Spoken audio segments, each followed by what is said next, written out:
Music matters. Love letter. What's up? Hello. How we doing, my friends? Thank you guys for doing this. I appreciate it. Thanks for having us. Of course, dude. Yeah, very, very excited to have you guys for the festival in August. Cannot wait to see your set there. Very excited. And then, We're excited for that. Yeah, thank you guys for playing it. I appreciate it. Yeah. We're super juiced on it. And then, this is the second. We were talking about it before, but the second interview in this space, the new space. It's awesome. Yeah, so thanks for being here, guys. Thank you. Exciting time for you guys. I feel like you just played like a whole bunch of really crazy shows. You just announced that really crazy festival that Curated and Non-Shuffle are doing. Mm-hmm. Shout out those guys, goats. But that is an insane lineup, and you guys are like you know all kinds of stuff recently. I feel like a lot of big shows as of late. I want to ask, like, how does momentum around the band feel right now? Because I do feel like, correct me if I'm wrong, but it feels like you guys are definitely playing some way bigger shows than you have in the past summer months. I think speaking for like everybody, it feels pretty good right now. We're definitely been having that conversation of like we felt like we became like big fish little pond, and we're kind of trying to become the little fish big pond right now. So that's interesting. Yeah, we've definitely been aiming to play bigger shows and not be headlining them, kind of just getting into a different bubble. But I think the momentum has been really good. It's been a little nerve-wracking because I don't know, I think we're always like aiming for the best, and so like it feels really good to start doing better and bigger shows.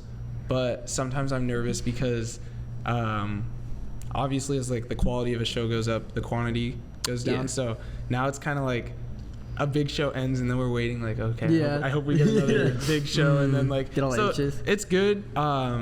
It's nervous, but I think it's like kind of one of those things where it's like, those are good problems to have, you know? And where we're like, what's next type thing. I was going to say, it feels really good, but at the same time, I always get caught up in comparing myself to others. So it's so easy to do that. Yeah, which I've been trying really hard not to, but it's just so easy to when like I go on Instagram and there's like a big band doing something crazy. Yeah. But so often comparing myself, I feel like we're like don't have a ton of momentum, but then I like calm myself down and like take a step back and I go like, okay, well, like we went from like our very first show, not a single person knew us in a backyard, to now like we can fill up a venue with a certain amount of people. Like it's just crazy. Or like just looking at our Spotify listeners, it's crazy that we even have like 16,000 monthly listeners right now, which is like insane. It's so weird because I feel you, man, on the whole like taking a step back and trying to like appreciate the growth, because when you're in it doesn't necessarily feel like, I mean, it feels like growth, but it doesn't, like you're not watching it from the outside, so you're not seeing it climb. You're looking at all the negatives and like you're being critical on it. Yeah, exactly. Like I feel like I definitely struggle very similarly with that. Like it's hard to like take a step back and like, okay, no, like I actually am like way further than I was like 2 years ago or a year ago or whatever. But I like what you said, Spirit, a lot about like having the whole like being a, well, you like said being a little fish in a big pond, right? I think more bands should have that mentality, because I think if things hard. I mean, I think if things go right, you should always be like trying to jump to the next pond and be amongst peers that are bigger and bigger. Do you guys you mentioned too that the very first show you ever played was a house show and there was nobody there. And when do you guys feel like over the course of the last, I know you've only been a band for a couple years, when do you feel like you hit a place where like, okay, there are like Love Letter fans now, people are coming out to shows and like things are feeling a bit different? Honestly, you guys can disagree with me, but I think when I first felt it was, there was a time where like we've kind of played that song Love Letter for like a long time. That's what I was gonna say. And there was a time when people like started to catch on, like, oh, these are the words, so like we'll sing it at the chorus and stuff. And that was around the same time. I love that song, man. Thank you. That was around like the same time that there was maybe like 2 or 3 people that like made their own merch. And so it was cool. Like we'd show up and it'd be like, I like your music. And we're like, dude, that's awesome. That was the first time for me it felt like, dang, there's like I don't know, there's like people. You know what I mean? Like once we like heard people like singing along with like with him and the like Love Letter, like everyone's singing along, like that's when I was like, oh my god, like people know the lyrics. We haven't put music out yet, you know? I think for me specifically, just like as we started playing more and more, like the same people would start showing up to shows, like and now they've like turned into our like friends who we like go to shows with all the time. But at first they were just like, oh, there's that same kid with the glasses who's showing up to our show again. Or like, oh, and he's with that kid in the flannel. Like, they came back. And then I think at one point we played this venue off of Topanga called the Core Zone. And what's it called? The Core Zone. The Core Zone. That's a cool name. Sorry for a second. I thought like Sphere. I know. Oh no, you're right. It was like the headphones supposed to be.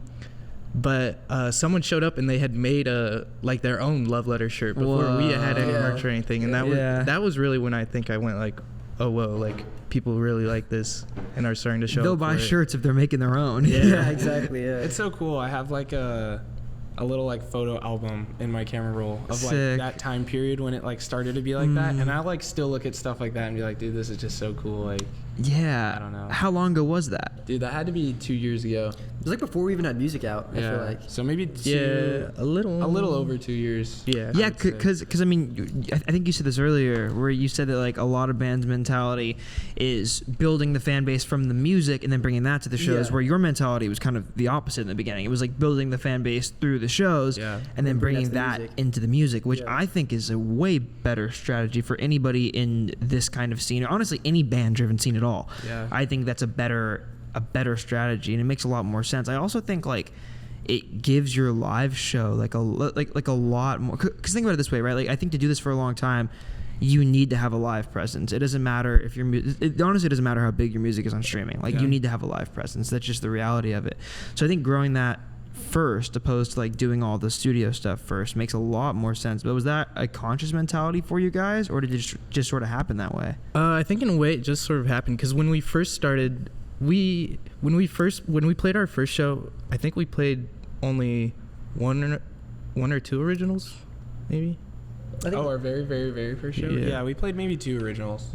Yeah, we maybe played 2. I think we had 2 originals and we didn't even play the second one. Okay, so cover band at first. Yeah, we only played one original and then the rest were like covers. So what were you guys covering? Dude, Nirvana, Deftones, what was the one that Silverchair.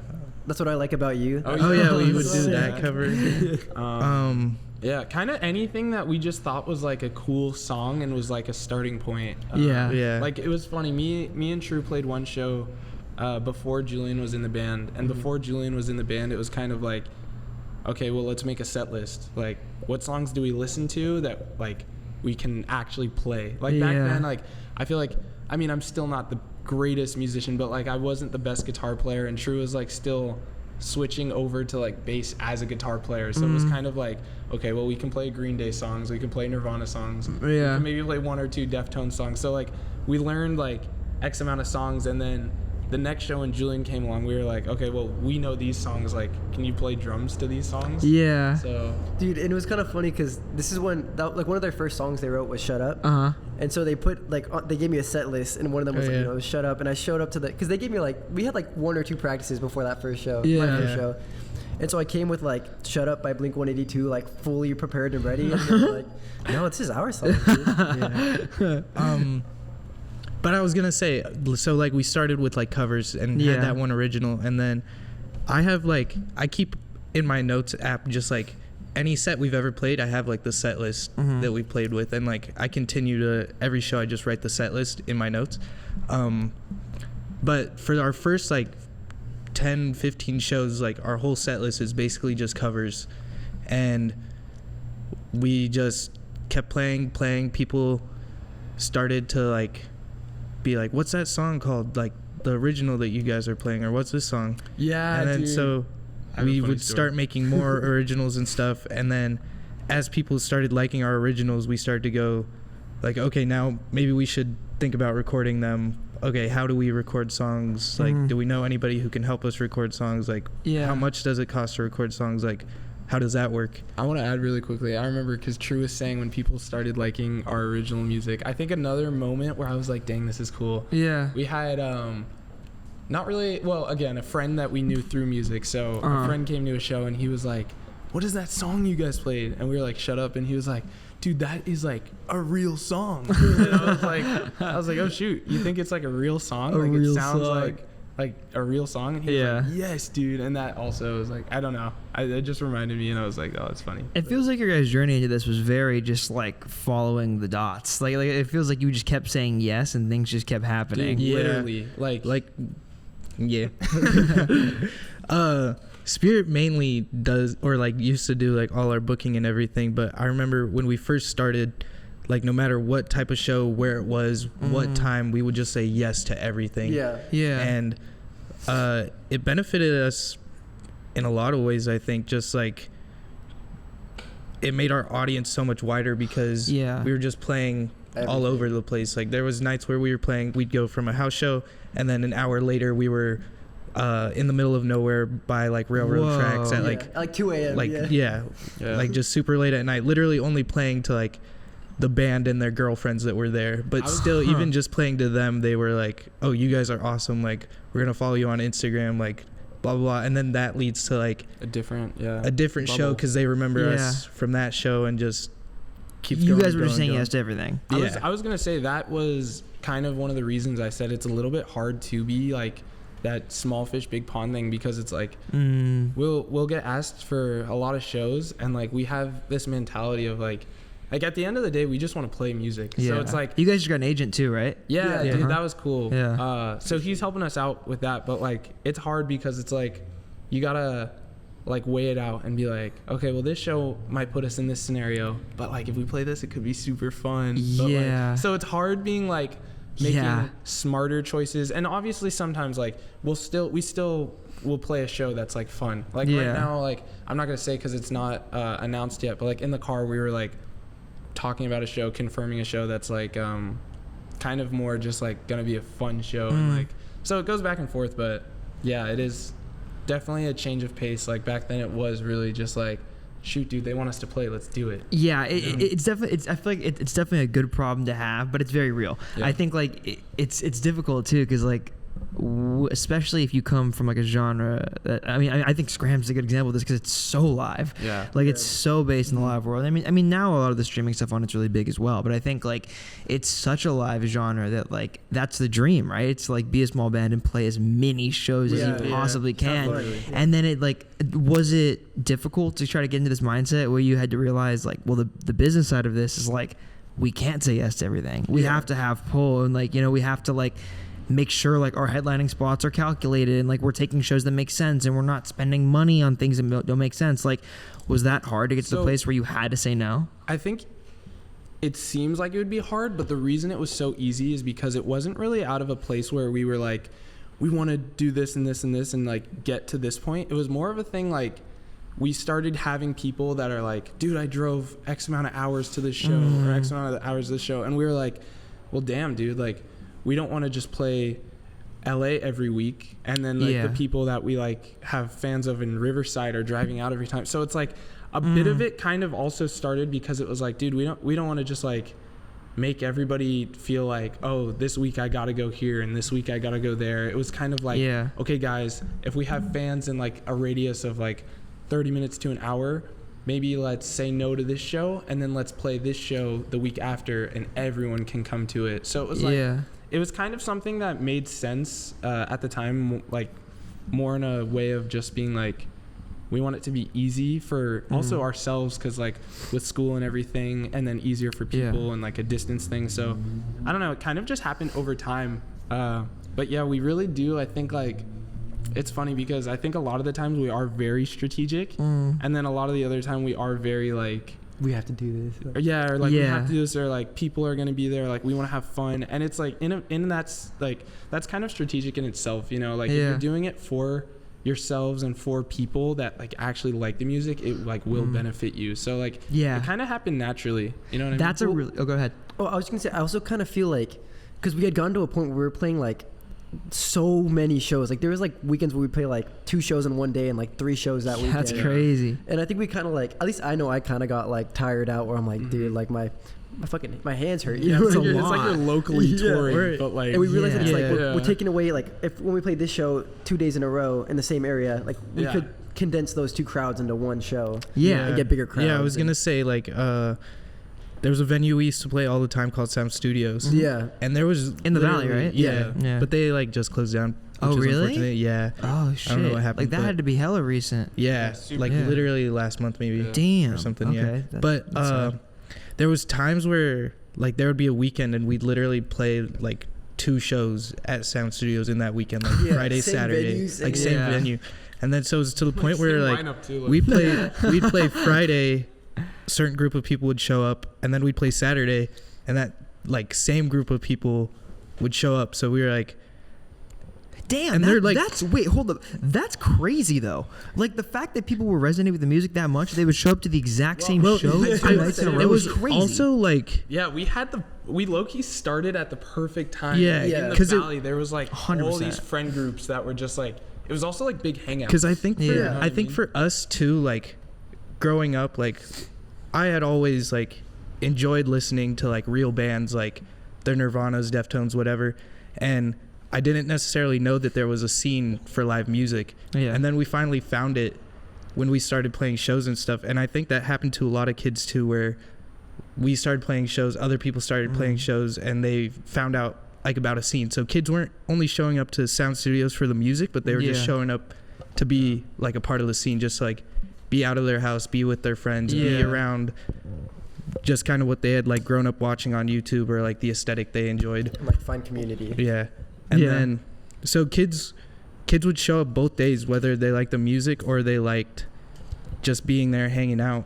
And then we started to think like, these people are paying for both days, like we should just do like one show, bigger headline or whatever. Yeah. So it's interesting how those things like just begin to like reveal themselves naturally. Right. Yeah. Because you would think like, and this is like a really big testament to just like, I mean, I try to give it anybody I know like in anything musical like this advice. It's like, just do everything. Like in the beginning, like I think the best way to learn is to just throw yourself into every single situation imaginable and just like figure out what it means. Like, does it go to a place I like? Does it go to a place I don't like? Like, do you like the places it's bringing you? I think it's a good way to say it. Yeah. And I think what you were saying, Spirit, like that rings true a lot. Is that like it's ironic, but like people think that following things that aren't rooted in community are what benefits them, but it never does. Ironically, like the opposite is true. It's like doing what you guys did and building up like your actual localized community is the reason why you have a fan base. And it spirals. It goes out, it starts small and it goes outward. Yeah. And I think a lot of people are in this space sometimes where they're overlooking the live side of things in that way. I think there's a lot of legitimacy to literally doing what you guys did in the beginning and just taking as many shows as you possibly can, especially when you don't have management, don't have an agent, and you're just kind of doing it all yourself. It's like you just meet everybody that way.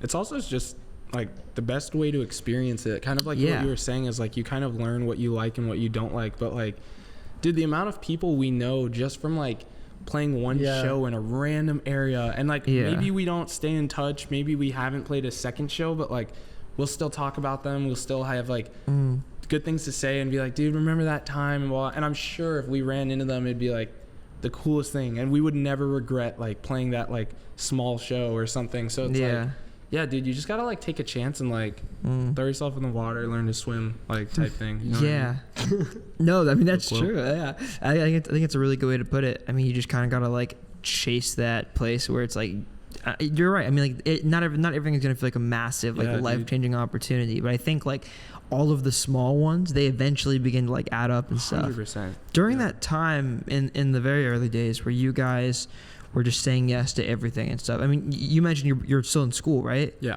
How? I'm not. So right now, I'm on my 5th year of college because I failed some classes. Gotcha. So Julian's at like a 4-year or whatever, or a 5-year, I guess. Hey, and then I'm doing just like online community school. Nice. Gonna transfer in a second, and then True's. I went to I did online community for a year, and then I stopped going. Okay, gotcha. That's all you needed. I did the same thing. Yeah. Did you? Well, I was gonna ask though, like doing as many shows as you guys were doing at the time, I would imagine trying to balance that with like school and like work and stuff, and just like balancing that with a normal life is probably a lot.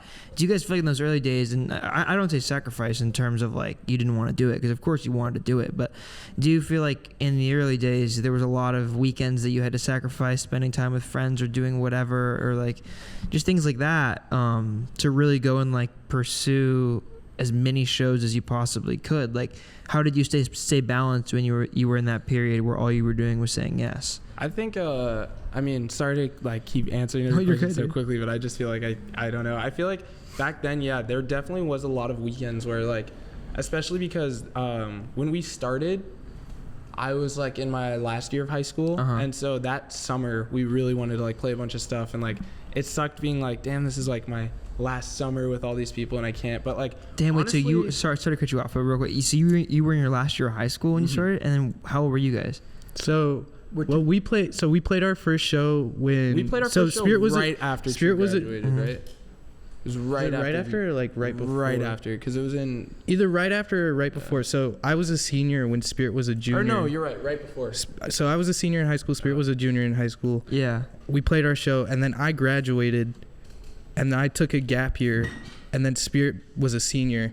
And I was gonna say for myself, it wasn't that hard because, like, all my friends started going to school and stuff. So gotcha. I wasn't too occupied with them because they were doing their own thing. Gotcha. So I was kind of just free. Okay, yeah. And I was gonna say though. Yeah, sorry to cut you off. Honestly, I wanted that context. Don't worry. I think it honestly is like more of a thing now. I feel that's what I was gonna say. And I know tour. Julian's gonna have an answer because I have Julian saying like he's still doing school, and obviously it's like he's doing it at his pace. But like I think like a big part of like the reason school's taking Julian a bit of time is honestly because like we'll kind of be like, yo, Julian, can you like leave the can you not go to class on Monday so we can drive to Texas? There was one tour that like really like my teachers all hated me that semester. Like I was gone for like so much of the semester. Well, that was the recent one. That was you skipped like I skipped so much school. Julian would be I'd be like, Julian, like, you sure this is gonna work? And he'd be like, yeah, it'll work. And I'd be like, okay, like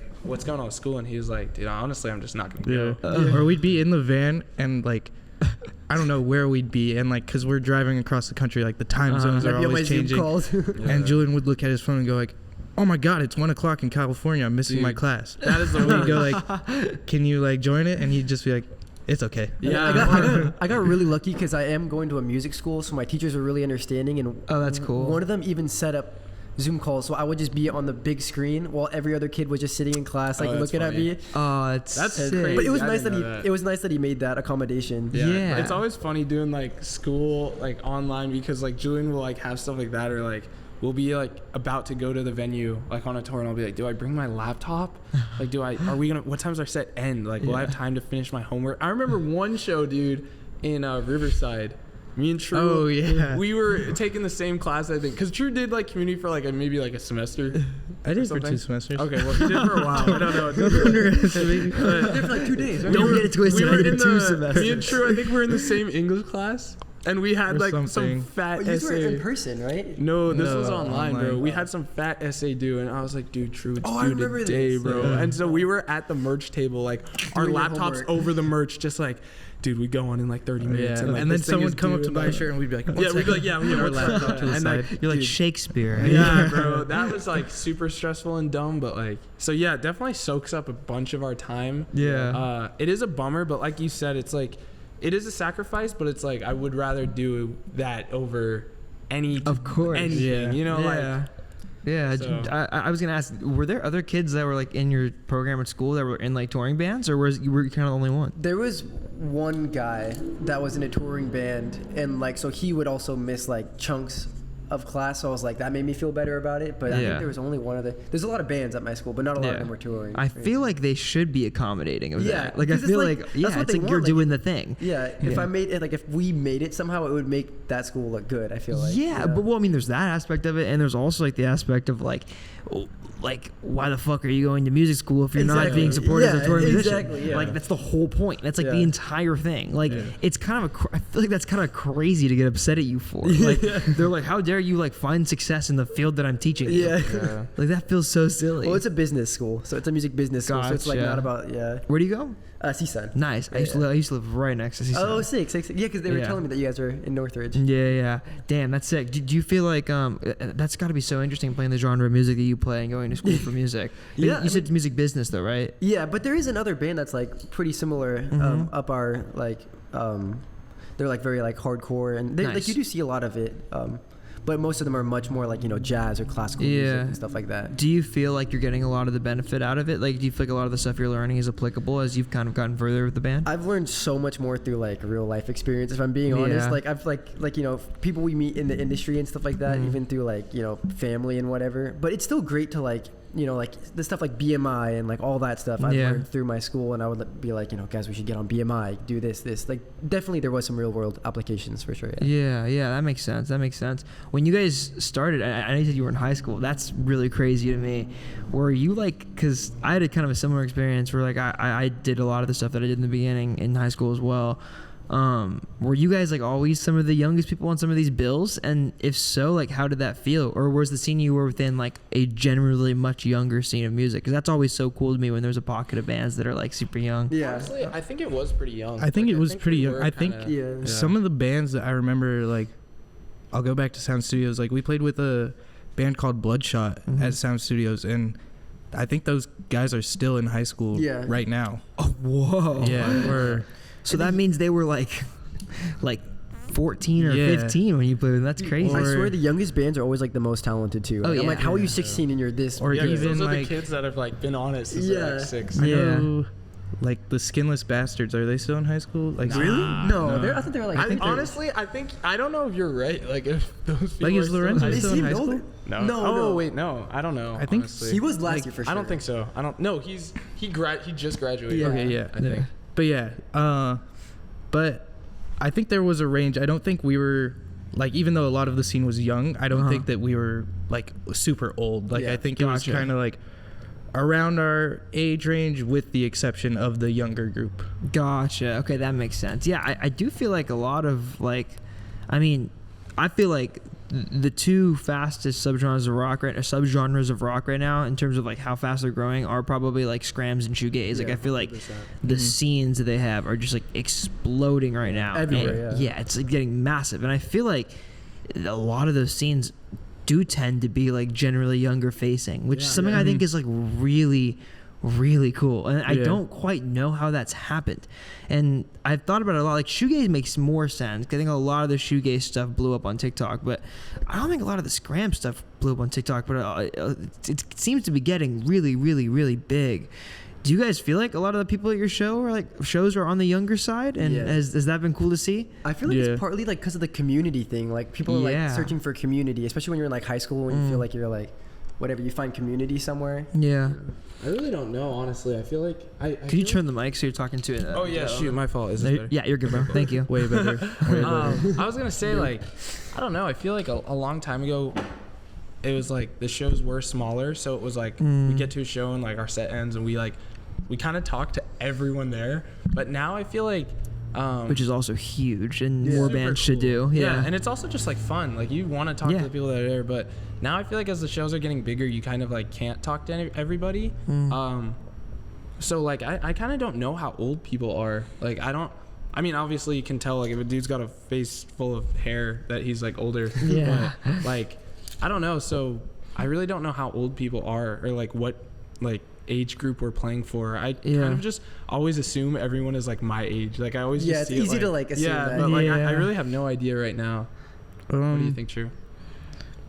I don't know. I think they're still pretty young. The reason why I don't really know. The only thing I can kind of think of is like our dad like comes to every show that we have. Oh, that's so cool. And like helps us out with everything. But he always says he's like he doesn't get it. Like he doesn't get the music. Not so much like our music, because like he'll support us no matter what. Like so he likes our stuff. But like when other bands play, he's like, I don't get it.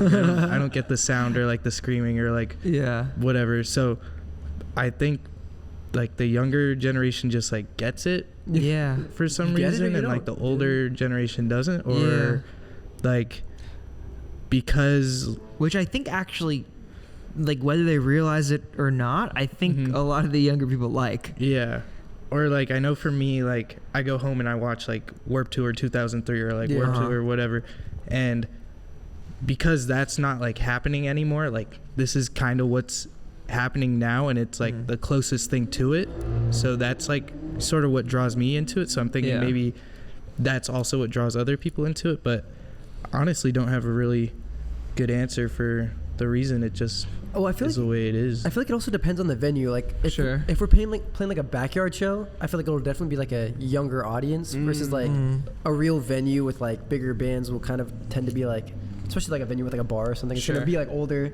Yeah. Like I think honestly just ticket prices. Ticket prices too. It's a huge difference. Obviously, like the younger you are, the less you want to spend. Yeah. I saw you guys played a couple of acoustic shows, and you were talking about how like you've seen the price of tickets go up and stuff. Dude. I feel like a lot of people like that always really sucks, and I think people are right to be sensitive to it because I think there's a lot of very predatory promoters in this industry, and a lot of people that just like will slowly creep the price up of things, and like, and don't get me wrong, like I also think there's a lot of people that like I mean, I don't know, like I think some people may disagree with this take, but I feel like a lot of like there's also a aspect to it where like the bands need to make money. Like I think money, the reality is that, like bands shouldn't be playing things for free. Like they deserve to get paid. They're musicians. Like they definitely deserve to make money. But at the same time, like I think a lot of the times promoters will be predatory in a way where like they're in charge of the ticket prices, and when they raise them, it's not necessarily reflecting the bands as well. And like, if you're gonna raise the price of the tickets, the guarantees for the band should be bigger. I think we've been getting in this like kind of cycle of again playing bigger shows. A lot of the time the bills are bigger, and that's how they're able to be like bigger shows. So a lot of the time the ticket prices are like for like a quote unquote like mini fest, if you will. So it makes sense, and it's like, damn, if you're seeing like 10 bands for X amount of money, it like is a good deal, but like sometimes it gets to the price where like we'll be like, damn dude, like do we invite our friends? Like our friends are like outside of the scene, we're like, do we invite them? Or I feel like bad inviting people sometimes. Is it screwed up? So or a like, lot of times like I know a lot of shows get put like through Ticketmaster for tickets because it gets to a point where like you can't just do Venmo at the door, like you can't just do cash at the door and write an X on a hand. So it has to be like real, but then Ticketmaster adds like a tax to it, huge tax, to start taking like their fund and stuff. So it also sucks with that where like maybe it's like it shows $20 and you go like $20, but then after taxes and stuff, it's $30 $30 and you're like, what the heck happened? I had an experience recently where I booked a show, and this venue has an exclusive ticket lender. It's not a very big ticket lender. Like I've seen it maybe once or twice. Like it's not a very big one. So like this kind of what blew my mind about it. It was a $16 ticket, and I got $9 of fees. Crazy. Yeah, it's always like more than half of the ticket is. And I like begged the venue. I was like, "Can we not? Like, I was like, can we just not use?" And they were like, "It's the only one we use." And I'm just like, $9 of fees on a $16 ticket is fucking crazy. Yeah, because then it's like insane. It starts to scare away the crowd too, because it's like, I'm fine with paying $16 for a ticket, but the second you throw in that $9 extra, that's like, a lot more. Yeah, I don't even want to go anymore. Where a lot of the shows we've been playing, the fee is so much that they include it in like the flyer. Like it says like $7 ticket plus $6 fee or whatever. Because it's just like, dude, this is like absurd. Like everyone's gonna go to the link and be like, yo, this is not what the flyer said. Yeah. Which is so difficult because that looks bad on you guys. Yeah, and it then, does. Yeah, which is so like that's such a difficult thing to navigate as a promoter. Where I'm always trying to be like, how do I at the same time like make things affordable, make sure the bands get paid, and then like make sure that like, you know, like it's transparent and like reflective of like what it's supposed to be. And it's so difficult that some of these ticket lenders, there's nothing you can do about it. Yeah. And I mean like that $9 thing for a $16 ticket blew my mind. I was like, that's actually crazy. Because some of the kids who are going to these shows, like we talk about a younger audience, some of the kids barely have $16. Dude, I feel like or they're begging their parents, can I please have $16 for this show?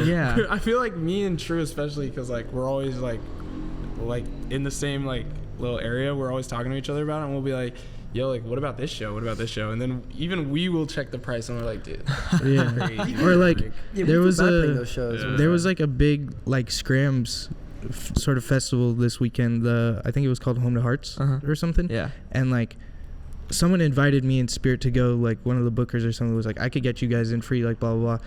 And even just having to like drive out there and like spend the gas money to get there, I was like, dude, I can't do that. Like I don't have that right now. Like so then we just stayed home. I was thinking about this earlier actually, where I was like, damn, like because there's like a show tonight that my friend's playing that I'm gonna go to, and I really wanted to go, but I was just thinking, I was like, damn, I have like a lot to do. And then I started thinking, I was like, God, like it's so difficult. I think the further you get into music and stuff, it's so difficult to go to everything. Like it's especially when you want to support like all your homies, like it gets so difficult because it's like, fuck, bro, like I can't go to 6 shows a week. Yeah. Like Dude, I can't. Our best friend right now, like our closest friend, is kind of like he's recently starting his band, and he's kind of in that phase of like play every show, and so it's like every week it feels like, damn, dude, like I want to go, but like I can't, but like I want to, but I can't. And like obviously we go to a lot, but like I know exactly what you mean. Where it's like, or like dude, it's I'm hard. I'm always down to like support. So if it's like $5 ticket at the door, $10 ticket, I'll be like, I'll pay it most of the time. But if I can, I'll be like, dude, I can run merch for you today, or like, can I show up early with you so I can get in, or like, I think like what you were just saying though really rings true, and the fact that like even I think having good faith in people like comes back to you a lot. And I think like it's strange that a lot of these promoters and like even some like agents and stuff will like really, really push for the price of tickets to be raised exponentially, which I understand people have to make money and stuff. But I think ironically, like if you have good faith and like you charge a reasonable amount for the tickets, I genuinely think it reflects how many people are going to come to the show. Oh, 100%. I totally think, and I think a lot of promoters don't like admit this for some reason, but like pricing kids out of the market is 1,000% a thing. Yeah. And I think a lot of people really fuck it up. I think a lot of our artists and promoters and agents, I think very often they price out a lot of their market base. And I actually think they're losing money in that way, which is ironic. I think first thing I want to say is like, I think that the circle of like bookers or promoters that we're in right now, I do like to think that they are like genuine people, because obviously we kind of have to take people's word for it. If they're like, dude, this is like the best I can do. So we feel like there's people we can call friends and be like, okay, like we believe you. But it definitely there's is some amazing ones. Yeah, but dude, it was crazy because even at like the time where like we would be playing a show and it's like, well, should we do like $5 tickets, $10 tickets, or $15 tickets? I feel like Mitra and Julian have always been like, dude, like, don't even pay us, just make it $5, because we'd rather play to like X amount of people that pay 5 tickets than like half the people and make more. Like we just like, I don't know. It's like, I like fully agree, dude. Cheaper is just always like, I think you make more money. Like, genuinely, for us too, it's like people are showing up and they want to buy like a t-shirt or something too. Yeah. But after they've already spent $30 on the ticket, it's kind of like, dude, they're not going to buy that t-shirt that they wanted to get or something. But even if you go, like, let's say we do $5 and now we like pack the place, they can now afford like the t-shirt that they've been wanting to get, and like that's going to go to us. So like we don't need money from the door anymore. Like we're getting the merch money now. Well, so then I feel like it also becomes weird too, because it's like I feel like the more people that are coming to a show, obviously the bigger venue you have to have. And I feel like as you get to these like really big venues, like there's some of these venues that are insanely expensive to rent out for a night, like to like dude book venues. Like I've heard like 10 grand thrown around, like so it's like at some point easily you have to like make the tickets, but then it's like it's almost like a paradox. It is a paradox. It's funny because I feel like with since we've started getting help with like a booker, we've had to be a little bit more like conscious of like, of course, how much our like guarantee is or how much we're getting paid for doors or something. But like honestly, before that, and I feel like even now, like the shows we've had booked before our booker has helped us, like, it might make us come off as a little stupid, but like we don't even care typically. Like I feel like every show we play and then we're like, oh shoot, like, are we supposed to get paid for that? Yeah. Like, because it's like that's crazy. Well, it's just like such a small amount compared to merch that like, again, we really don't like. I don't think there's ever been a show where we're like, you made more off your guarantee than merch. Or just a show where we're like, let's say yes because this is a lot of money, or like we can't say yes because this is too little. We also don't pay ourselves. We reinvest everything we get. That's why it's like when me and True see a show, we're like, dude, that's too expensive. Yeah, we don't have money. Like we less time for a job, and then like we used to, and then we would make like $100 and be like, dude, this is crazy, we made $100, and then we'd cut it 4 ways and be like, damn, bro. And then we'd be like, okay, we need more money to make merch, and then we'd be like, we don't have any now. In debt. I'm like, it's all like a balance, right? I do think like having the good faith in it and like really, really just like pushing to like make things as affordable as possible is always the way, bro. It's always the way. What you were saying earlier, I thought was really cool. Where you mentioned how like in the very early days, you guys were really able to like after the show go talk to every single person there. That is, I think, something that I wish a lot more bands understood. That like I think that's how you make fans. Like no, that's so different, close connection. I'd say we still try to do it, but honestly, like I'm pretty shy. Yeah. And like kind of introverted, and like, so like when we're like running our like merch table or whatever, we'll like talk to people, or like be very friendly. If I'm like standing in the crowd and like someone comes up to me, like I'll talk to them, but it's almost like I'm like nervous now to like go out of my way and like talk to people. I think it's so much especially scarier. Because like, not that I would say or do the wrong thing, but there's like a fear of like someone might take something the wrong way, and then it's like our band is done now, or like whatever. So like for the most part, like I'll still talk to anybody, but I kind of let them like come to us, or like if I'm running the merch table or something, like that's where our interactions happen mostly. Yeah, I think like I wish more bands understood like I mean I know we keep coming back to this because it seems like something you guys think about a lot, but I wish more bands actually understood what it means like build community amongst your fan base. I think like going out and taking that extra step to like really talk to somebody, and like when you know like you go out, you meet somebody, you learn their name, and then the next show you see them and you address them by their name. That person's a fan for life. Yeah, dude. Like, it's also just like being a human being, bro. It's just like talking to people. It's like even us. It's like obviously we're still in a band, but like, dude, like let's say we follow a band that we listen to. Like, we're like, dude, that would be so cool if they followed us back. And then they follow us back. It's like you automatically like their music more, because when you listen to it, it's like, I don't know, you're just like on the same team as them. You know what I mean? Like you're rooting for your teammates. 100%, so it's like, it's huge. I was gonna jump back to like some of the first things we said about like how I said like I compare myself a lot and like get down on myself a lot. One of the things that like recently that's made me not feel that pressure a whole lot has just been like going through our old posts and like reading our comment section. And then I like realized like, oh wait, we have like the best fans ever. Like people in the comments saying like, you guys are awesome, like I've been here since day one. It's so crazy to see how far you've gotten and like how much you've grown. And I'm like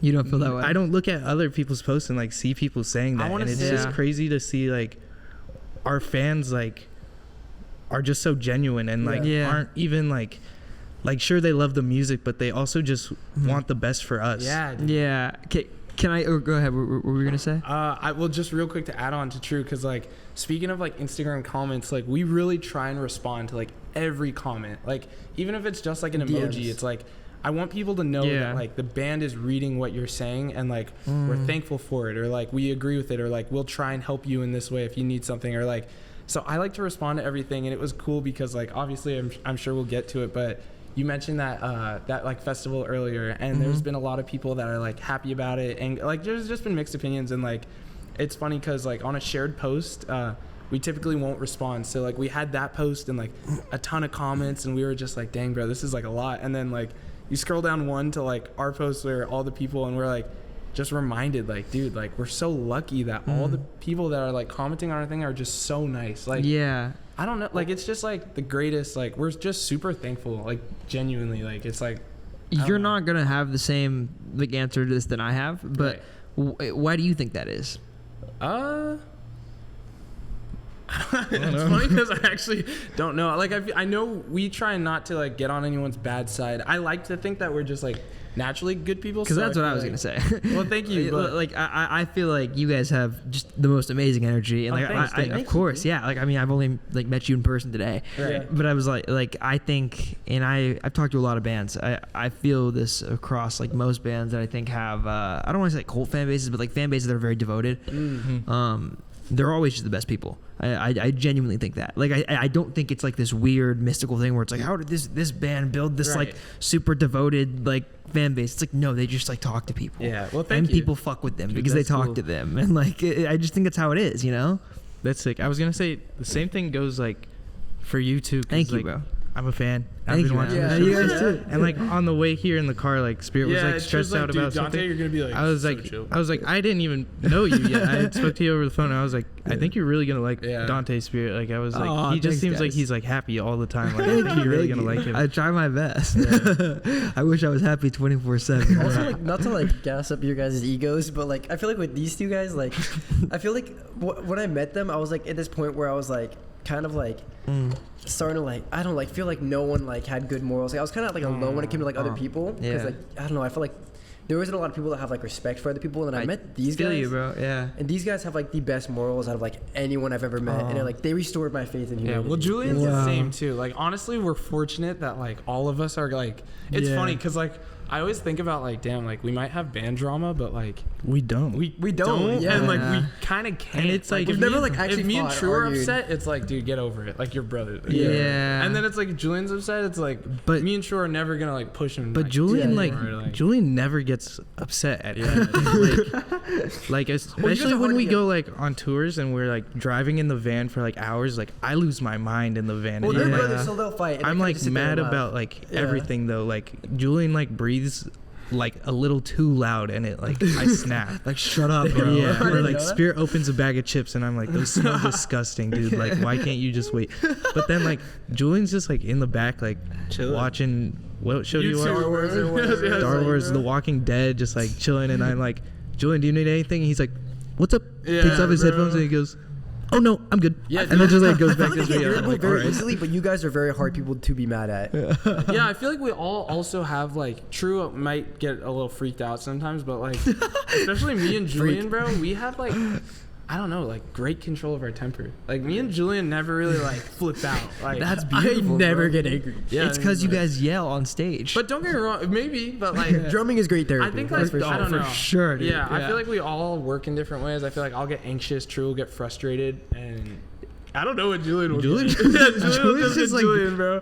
But like, chill the whole time. Yeah, it works out. It's a good I have this theory that even if people don't have any interest in music at all, even if they don't want to make it, don't like it, they should just for a week make a Scrams band and see how much happier they get. Yeah, like, they might get more upset though. Yeah, it depends. They get too in touch. Dude, I feel that way genuinely though. I just think like everybody's better served if they just scream a little bit. Just let it out. Whether that's in a song or not. Yeah. But whether it's just at a wall. Oh yeah. Or just that I agree with. Or drumming. 100%. Just hit something, bro. Or like or go like punching your pillow. You just go hit a punching bag. Yeah. Like take it out on anything other than people. Yeah. Yeah. Like I think everybody needs that thing. Especially your mom. Don't take it out on your mom. Yeah. Never. I know how you guys met.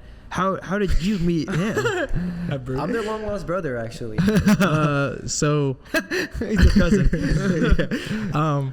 Our older brother Ari plays like keyboard and piano and stuff, and he was he wasn't really in a band, but his friend Bronx had a band called Loft and Lilo, which I was the drummer of. So. They were playing a show at the Whiskey, and they asked Ari if he could play keyboard for that show. So then Ari goes on to play that show, meets Julian, and then me and Spirit are looking for a drummer, and we're like, we can't find anyone, like blah blah blah. And our brother Ari was like, well, I know this guy, you guys could try him out.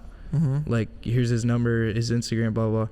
And we just DM'd him, set up like a practice. We pulled up to his house, met him, jammed with him, and it stuck. I feel like it's funny because I didn't even talk to Ari at that show, let alone like me and Ari, like he just kind of like, you know, we played a show together, but we didn't even talk.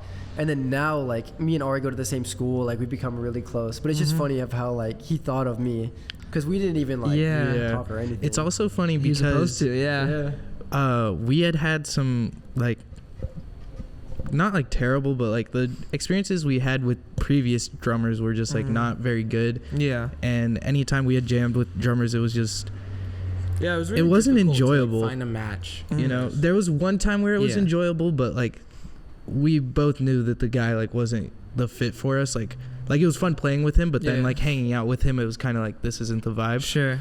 But which is huge. Yeah. So it's the vibe matters. Probably more important. Yeah.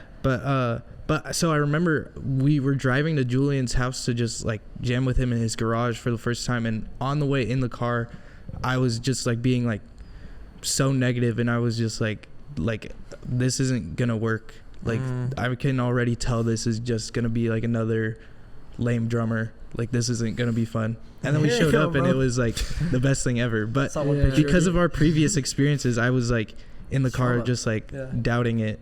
I mean, I think because I do agree with you. I think like the vibe and like the fact that like, or just like getting along with the person, in my opinion, that's like almost more important than the musical skill. Like I think like it's such a unique relationship being in a band with somebody, and you have to navigate so many different levels of a relationship. It's part of chemistry, I feel like. Yeah. We're so lucky. Again, like I know we keep saying it, but like I'm so grateful that me and True are siblings. Not even the fact that like we obviously like care for each other, but just like it just like nothing like matters, bro. Like it might be like we might fight and argue, but it's like bro, at the end of the day it's like, dude, suck it up. Like give it like 2 days at most. Like and then it's like if anything you can be more honest. 100%. Yeah. I could be like, dude, that sucks, or that's so good, and like I actually think it's so good, but like dude, I was gonna say like we got really lucky that Julian was a good musician and then we became friends, but honestly like if I were to like join a new band in the future or start a new band, like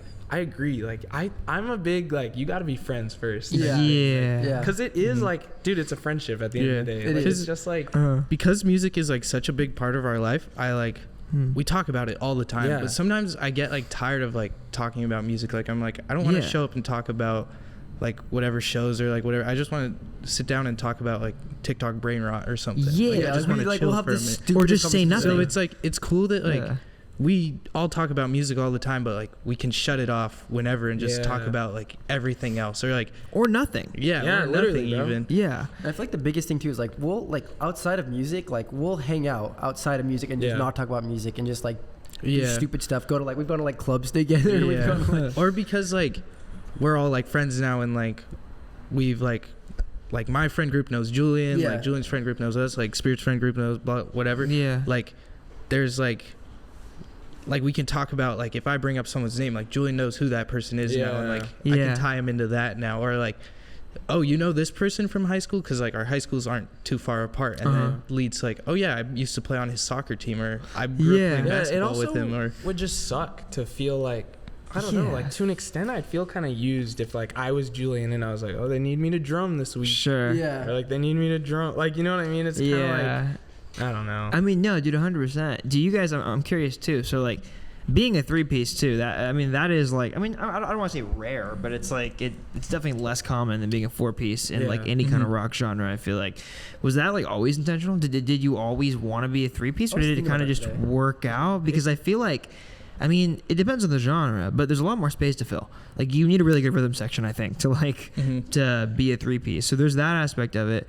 But then also like I think this goes back to what we were just saying, where it's like if you introduce a new personality to the group, it could interrupt that very sacred, like, you know, fabric, whatever, I think balance. I kind of know how it happened. I feel like I went to, again, sorry if I'm like no, you go. I think I'm gonna say the same thing as you. Yeah, like I went to that first show I ever went to, and True had just finished high school, and I was like, we had spoke about like being in a band for so long, and I was like, dude, no way my brother's about to go to college and I'm not gonna play a show. So I was like, I forgot about that. I was like, yo, like blah blah blah. People were talking about a show. I was like, dude, down. Let's do this. And then so we put it together, and it kind of just happened more of a like time crunch thing. Like there's nothing else we can do. It's just me and you, bro, with the drummer. Boom. And then I was gonna say that it just like formed out of being impatient. Like, we were like, we don't have time to look for like a singer or another guitar player. We've never like sang live, but like let's just do it. Like let's get this going. I think me and True also get like each other's like vision, and so that's a big thing. Is like if we're songwriting and we're like, dude, the melody should go like this, and then there should be a yell there, and blah blah blah. I feel like me and True are kind of like, obviously there's nobody else in the band singing, so we kind of have the like right, or like it has to be like we're the boss of it, but like, I feel like me and True are also very like passionate about our like musical decisions, and I feel like if we had another person, it would be kind of hard to be like, I don't know if I want you to sing there or like sing there, you know what I mean? So like it kind of is just like, if it's not broke, don't fix it type thing. Like, I think it's better to be passionate and like really give a shit about the decisions 100%. And like really in the band context, like really fight for the ideas you like, but you need to do so in a manner that's like healthy and well received by everybody else, which is a very difficult balance, which is I think why you need the right people. 100%. I think even if your communication style doesn't fit with the person, you can like fuck it up really easily. Absolutely. I think. I mean, how often are bands breaking up now because there are like creative differences? Even like the huge bands, like I mean more often than they're not. I mean, dude, I wonder what the average, I've actually never thought about this, but I wonder what the average lifespan for a local band is. I don't know, but a lot of the 2 years. A lot of the bands that like started in our scene like no longer exist. And there's also just college for a lot of bands, like dude, that's super true. I mean, also like the person that recorded our album, Balboa, one of the things that he told us was like the bands that like really do good in a scene are just the ones that you move it up. Yeah. Oh yeah. Thanks, bro. The guys that like do good in a scene are the ones that just like stick it out. You know what I mean? Just like really push and keep pushing. Yeah. Yeah, like the people who like just keep going, haven't just don't given up are like the bands that are still around. Yeah. Yeah. Mm-hmm.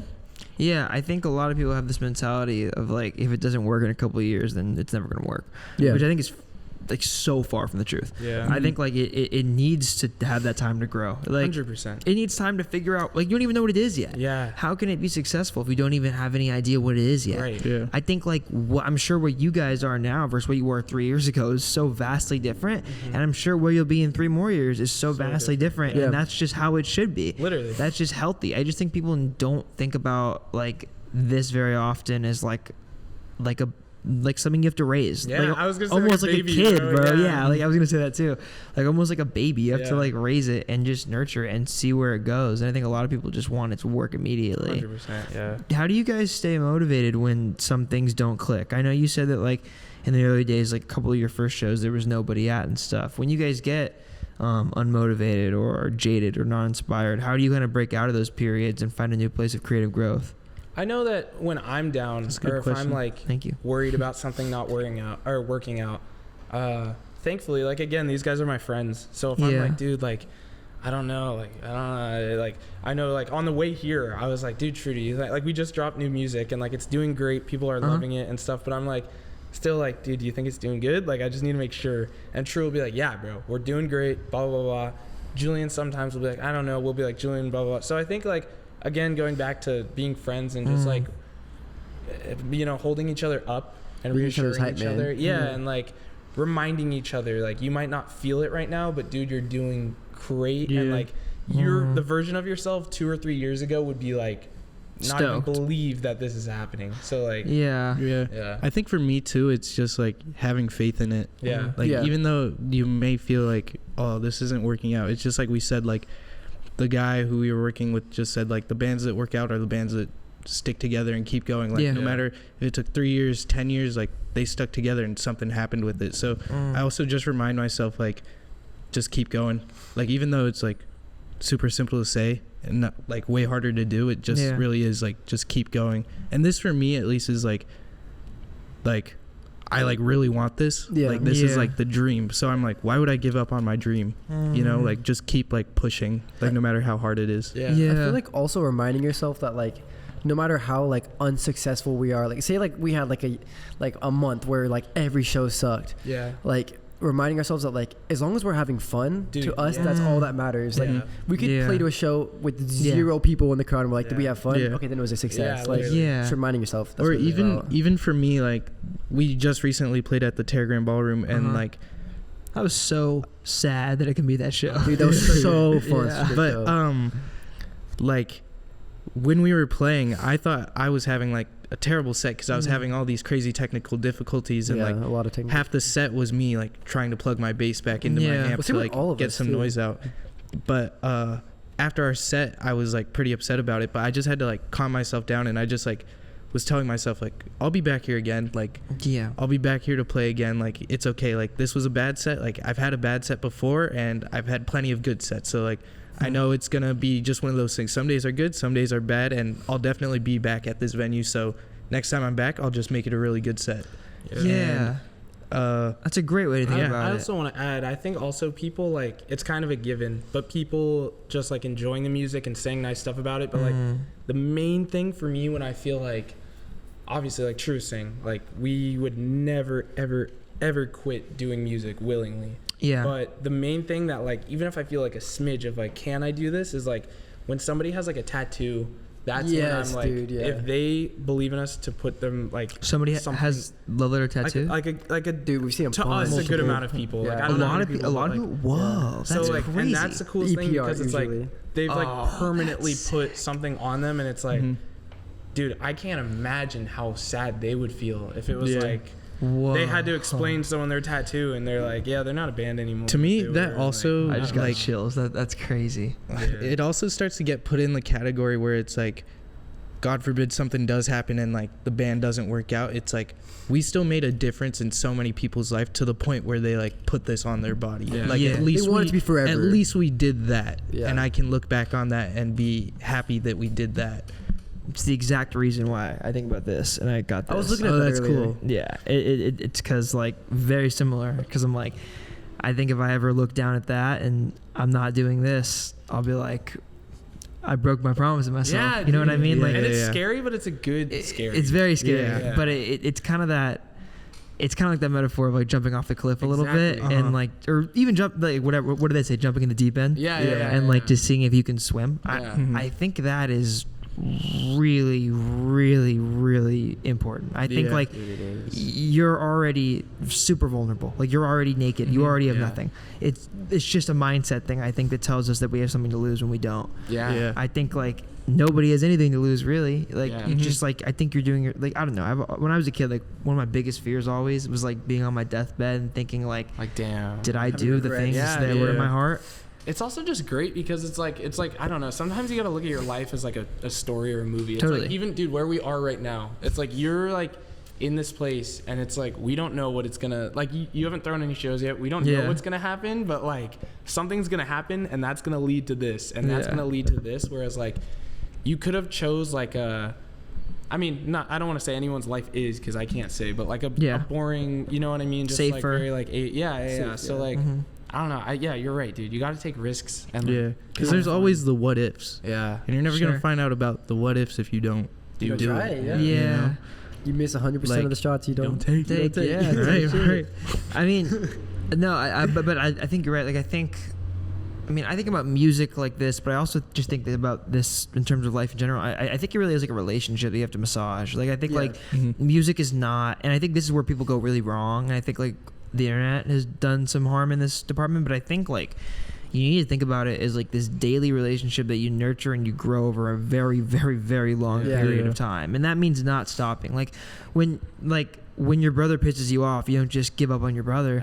Or like when your mom or dad piss you off, you don't just give up on them. You're like, fuck you guys. Like, you know, obviously if it's something really serious, sure, but like generally, colloquially speaking, you don't just give up on them. I think that's how you got to think about things that you love. I think like it's very rare, and I think we're all very lucky in this capacity, and I try every day to acknowledge this privilege, because it's one of the biggest privileges of my life. The idea that I love something, that is so rare, bro. The idea, cool. Being passionate is like, it's literally the opposite of depression. 100%. It totally is. Like we're so infinitely lucky that we have something that we love enough that we would devote our life to it, you know? Like, I think it'd be such a disservice to just throw that away. 100%. I agree to the fullest. Do you guys do music every day? Like, are you people who like spend at least a little bit of time on music every single day, or do you feel like that makes it more difficult for you? I would say I know for me and True, we just don't like. I would say I go through phases, because I even go through phases where I just stop listening to music. And I just stop listening, or like, I have like my bass or guitars in my room all the time, but there's definitely days where I just walk in and don't even touch them. But I'd say I never sit down and go like, or sometimes I sit down and I'm like, I'm gonna try and make an idea like this, or I'm gonna try and write something like this, but most of the time I just sit down. I'm not sitting down with the intention to practice or anything. I'm just like, I'll be watching a YouTube video or something, and I'll just pick up a guitar and start playing while I'm watching the YouTube video, and that's like practice for me. But I'm not like, most of the time I'm not sitting down going like, oh, let me practice this scale, or like, I'm gonna learn 3 more chords today, or like whatever. Well, True kind of put me on to like playing guitar, and I remember like I really just didn't like it, and then I learned how to do like some bar chords, and I was like, this is awesome. And since then, I really only play like simple chords and simple songs. Like, I can't play a single scale. I don't care to learn a scale. It like honestly kind of frustrates me that like True would be like, learn this scale, because it's just like, I don't care. I don't know. So I don't really practice ever. Like, I can't remember the last time I was like, I'm gonna get better at this. But like, if I see my guitar and I'm bored and I'm like, dude, it'd be fun to play right now, or if I'm like, oh my god, I love this song, I just want to sing this song right now, or like something, I'll pick it up. But I never am like consistently like, I need to do this or this or this. I kind of just like let it go. And do you think you have singer brain more? The guitar player brain? I don't know what that. Well, just like you're more like that stimulates you more. I mean, I guess so. I feel like, I don't know. I feel like I don't have any brain, and I kind of just am like, this is cool and this is not cool. I don't know. Maybe I'm not able to answer that question because I haven't heard that before. But isn't it cool though how like kind of like you're saying how like I feel like almost there's like an instrument that kind of calls you. Yes. You know what I mean? Like that chooses you. Like sure. I've played a couple instruments, and then drums was like the one that I'm like, oh, like screw every other instrument. Like drums is the one. What about it? Like what about it do you think makes you feel that way? I don't know. I just like I feel like there's just like because I feel the same way. Like we all have like just like a deep connect. Like I just like I just had the most fun with it. I feel like there's like and like I hear that with guitar players where they're like I just like love to play it, and I'm like I like to play guitar, but I feel like I did it more out of like I wanted to play. But when I play drums, it's like I'm genuinely like enjoying myself so much. I don't know. It's just like about fun. I feel like that's cool. Mm-hmm. It's such a different experience for me because I play like a little bit of guitar, mostly like open chords and stuff. I'm not very good, but like playing drums and playing guitar is such a different experience for me because I feel like when I want to play an instrument, right, like the act of playing an instrument, I run to the drums. When I want to like write a song, like I run to the guitar, which is obviously because you're not gonna write a song on the drums, but I just think like because of that relationship, my brain associates them with very different feelings. That's valid. Yeah, that's cool, dude. I was gonna say like I've never really even thought about like the like calling with like instrument calls you, but like it is like kind of true because when I first started, like my dad taught me how to play like Smoke on the Water on guitar when I was like super little, and then I like stopped touching the guitar, and then I wanted to play drums, so I like got a drum set for Christmas or something one year, and then the first band I was in, the guitar player I knew was like, I need a bass player, can you play bass? And I was just like, sure. I couldn't play bass, but then I like learned how to play bass. I started playing bass, but then I still always wanted to be a guitar player, and then so I went back to playing guitar, and then my dream was like I'd start a band with Spirit, and Spirit would start playing bass. Yeah. And then what's your guys' age difference? I'm 2 years older, or like a year and a half. Okay, gotcha. Older. And then, but then whatever happened, and we started the band, and or when we first started, it would be like if you wrote a riff or you wrote a song, like you got to play guitar on that song. So then there was for a while where it was like a reward. Yeah, we would switch instruments, but then it got to the point where Spirit was writing all the riffs. So I was just stuck on bass, and then I was like, I'll just stay on bass. But now bass is like, I love playing bass way more than playing guitar. Interesting. Like it's just way more fun for me. It's funny to think that like I feel like True was saying, like back then it was like this weird, I don't know, maybe I was just so excited, and or maybe I just had so many ideas that like a bunch of them popped out, and we were like, yeah, I like that, and we really used like a lot of my guitar stuff. And then more recently, True's been writing a lot more like guitar riffs and stuff, and it's cool like now that I'm the like guitar player, just thinking I like people probably forget that like we both write the guitar parts, and and like it was cool because like we put out that new song, one of the songs is called Lie to Me, and somebody posted a guitar cover, and I was like, True, look at this, like, oh, that's so cool. And True's like, dude, they're playing my guitar part, and like nobody knows. I don't know, I think it's kind of cool how it's like True's also still has a part in like the, I don't know, you know what I mean? The riff writing. But like at the same time, even though I wrote like that guitar riff for that song and stuff, like I wrote it for like Spirit to play. Like I didn't write it for myself. Like I wrote it for him to play. Like I was always gonna play bass on it after, but like it just came to me, you know? And I feel like that worked out so well too, because like now that like True's like very exclusively bass, ever since then, I feel like we've gotten so many compliments. I've been like, of like, dude, those bass lines and that song are so good. Like, he's become a monster on those bass lines. I was gonna say how earlier I was like, at the start, True was a guitar player playing bass, but now True's like a bass player. Like, you give me bass and I'm not like doing anything. And then True's like, so I think that's why you guys sound so big as a three-piece. Is because like I just think like you need like a really, really lock in rhythm sections of three-piece to sound plays like so melodies big. in the bass lines. Cool. We're just gassing. You guys are glazing, and he's really good looking too. So he's like very handsome. But yeah, I think that's cool. No, I mean that is. I do agree with you. I think instruments call you a lot. I wanted to circle back to, because you guys brought up a bit earlier, but you were talking about that first tour, like the very first tour you guys did. Dude, that was crazy. Legendary. That was awesome. Yeah. Which one was that for context? And then also like, what are the biggest, I guess a bigger question about it, What do you think are the biggest lessons that you learned from that very first tour? That's exactly what I was hoping you'd ask. So the first tour we went on was a Southwest. I think it was just called Southwest Tour or something. South Texas. And is this the Free the Youth one? No, this one was What You Once Were. Yeah, along with our friends, What You Once Were. And they're goated. They're really good. So good. Super cool. Yeah. And they played next door a couple days ago. They're like my number one band right now. Yeah. Wait, what venue's next door? Oh, Make Out Music. Oh, wait, that's right here? Yeah. No way. That's crazy. That's where we are right now. That's crazy. Interesting. Yeah. It's three doors away. That's That's crazy, cool. bro. Wait, do you guys know Salter? Yeah. Oh, He yeah. lives. He's our neighbor. Yeah. How do you know Salter? Just from going to shows and stuff. But yeah, I, feel like I wonder if everyone he's does here. know I'll have to text him like, dude, I'm at your house. Guest appearance? Maybe he is. Tell him to swing by. But He probably is. I saw him last night. dude. anyway, we'll talk about Salter later. But so it was cool for that tour because we had got put onto that tour because What You Once Were was going to go on tour with another band, but then that band had to drop the tour. Yeah. So then as a last resort, they were like, hey, do you guys want to come with us? And we were just like, sure. Dude. And- No, it wasn't like that. We were freaking out. Well, we were like, we're going. It wasn't So just like, excited. yeah, whatever. It was like, Did you know them let's prior? do it.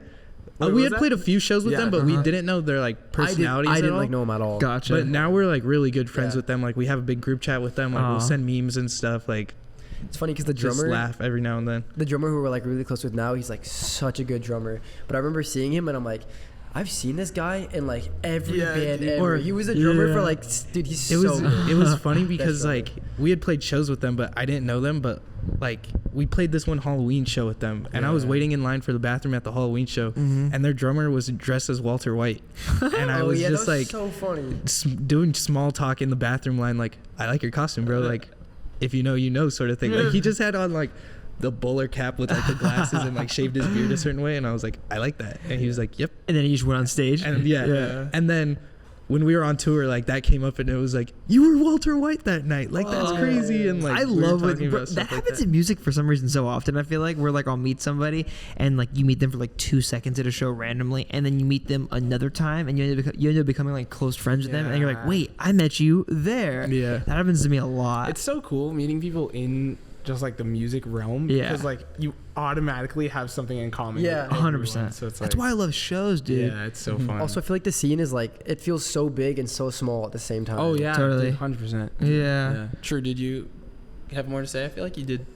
Not really. We can start talking about the lessons. I wanted to say because the biggest thing ever, and Uh-huh. I hope like if any other musician is like listening, like please listen to this. Like I remember they asked us to like go on that tour, and we were like, oh my god, this is the craziest thing. Like, bro, I can't believe we're going like on tour. Like we've always wanted to play a show in like Yeah. a different state or whatever.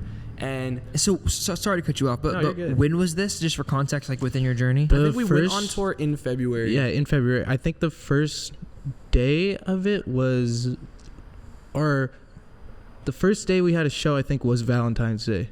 Yeah. So they asked us probably like a month or two before that. Like December or something. Yeah. We were talking about Gotcha. deciding to Yeah, go. had to be. I think it was right after Christmas, and so we were like, I don't know, we were freaking out, and I remember we had so many questions. Like we were like, well, how much money do we need? Like, how are we gonna make money? Blah blah.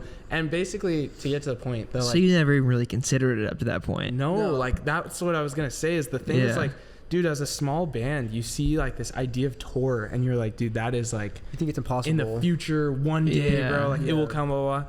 And like, thankfully, we just got like again like thrown in the water and just put on a tour.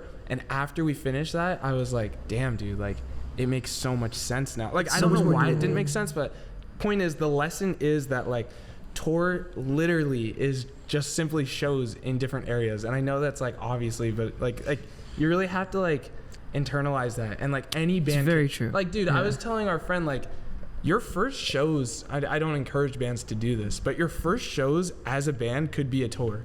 If you are You're on not wrong. bills with Yeah. good enough, like, local support, you can tour and sell merch Yeah. and put your name, like Like if it's you can so book doable if you at can book any a level. show in your hometown, you can book a one show anywhere anywhere. else. Yeah, you're literally. totally right. Maybe not a different country, but like No, even anywhere there, in the even in States, a you different could, like- country though, like if you have the resources, you can do it, bro. Like I don't know if this is the correct word, but there's almost a bit of an illusion about it. And I think that's what I'm saying. It's weird. yeah. It's crazy. It's like I felt this way before I ever threw shows a lot. Like I felt this way very heavily where I was like, damn, bro, it probably takes so long. And it makes sense, but it's like, how? Still. Yeah. Exactly. Like, I know exactly what you're saying. That's like, what I mean. Yeah, like I was like, damn, like it's got to be like so complicated and so complex. There's probably like legality involved, bro, and like I thought there were so many things involved with it that like there just weren't. Yeah. And like I didn't know anything about it, obviously, but like once I did it, I was like, this is just like at least from like a promoter or a band perspective. Yeah. It's just like a series of like texting people and calling people and like emails and phone calls. That's like what I'm saying. Literally all that throwing a show is. You're just telling a group of people to show up somewhere at the same time on the same day. Yeah. That's literally all it is. Party. Yeah. So that was my biggest lesson, because then it felt like the tours we had in the future.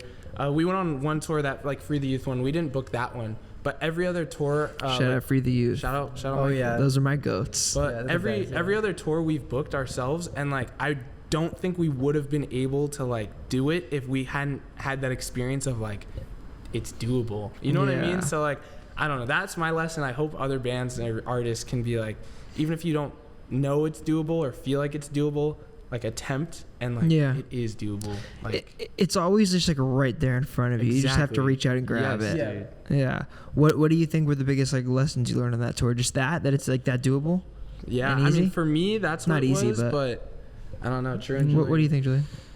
I don't know. I mean, I feel like. Wait, Julian, hold the mic. Oh yeah, I forgot.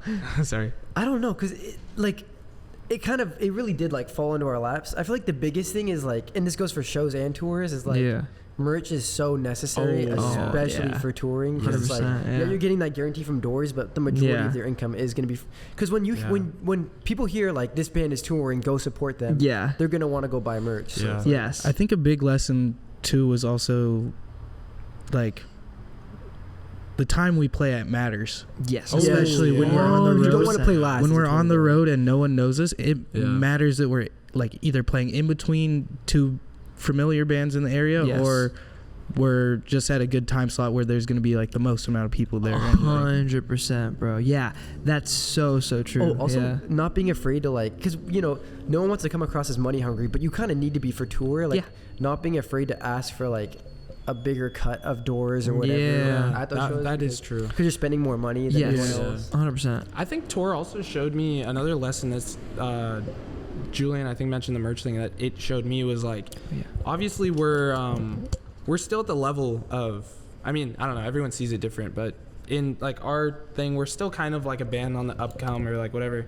And so, but touring showed me that like you can make X amount of money in this day and then X amount of money the day after and the day after. And by all means, we're not doing it full time, but it showed me like the relationship and how the money gets made. Exactly. And how much like of a crowd you need to be full time. And it showed me kind of like, it motivated me. Like it kind of showed me like we're not too far from it. And obviously our standards of living like aren't crazy because we're young guys. We're like, dude, we'll live in like whatever. We'll sleep in the alley if we need to. But like it's like, I don't know, it's just so doable. And it's like, dude, if you play enough and make enough each night and budget correctly, it's like tour is, yes, it is expensive, but like if your band is like on the right tour, it's like it's not too bad at all. And it's like we're like fortunate enough, obviously, it's like to be, benefiting from tours, but like I don't know, it's just so like I don't know. I was just motivated. I guess that's the point of what I'm saying. I would also say like always when you're on tour, like put your safety above like everything else, because it's really easy to just book the cheapest hotels and then like all of a sudden there's gunshots outside of your room. We stayed in some sketchy spots. Even like recently we just stayed in this hotel where they fell asleep and I was up and they were talking about like, I'm gonna shoot you. There was just yelling and yelling, and they were saying that to you guys. Dude, one time we woke up and like, yo, there he is. Crazy meshing of worlds right now. Crazy meshing of worlds right now. How's it going, bro? Our neighbor Ethan just walked in. I'm Julian. Good to meet you, brother. What up, bro? That's crazy. Crazy. What were you saying? I was gonna say like, there was that time we all stayed in that hotel and they were like, I mean, obviously, thankfully, no one got shot, but they were yelling in the morning like, he has a gun, he's gonna shoot us. I don't think I was at that one because I had.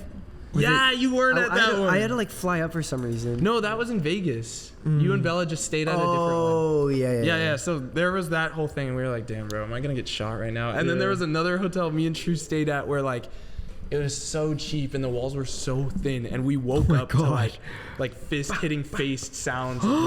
Just some big fight in the parking lot with like a bunch of people, and we were like peeking through the windows like, dog, like it's 3 a.m. and we have to go in 40 minutes, and like there's people outside, and they're like, so like, yeah, Julian's right, like put your like, or spend more money, make a little bit less. I was gonna say, when we stayed in the hotel in Vegas too, we like pull the sheets off the bed, and there was just like a screwdriver. What? Yeah. A screwdriver? I forgot. That was the other time we stayed in Vegas. It was like in what we talking about the last awful time. motel, bro. Like we literally got there, we were like, yo, it felt like Breaking Bad. The curtain on the covering the window is just like thumbtacked into the wall and stuff. In what context would there be a screwdriver in the bed? Like why is that? I've seen that video. Oh, another thing for tour, dude.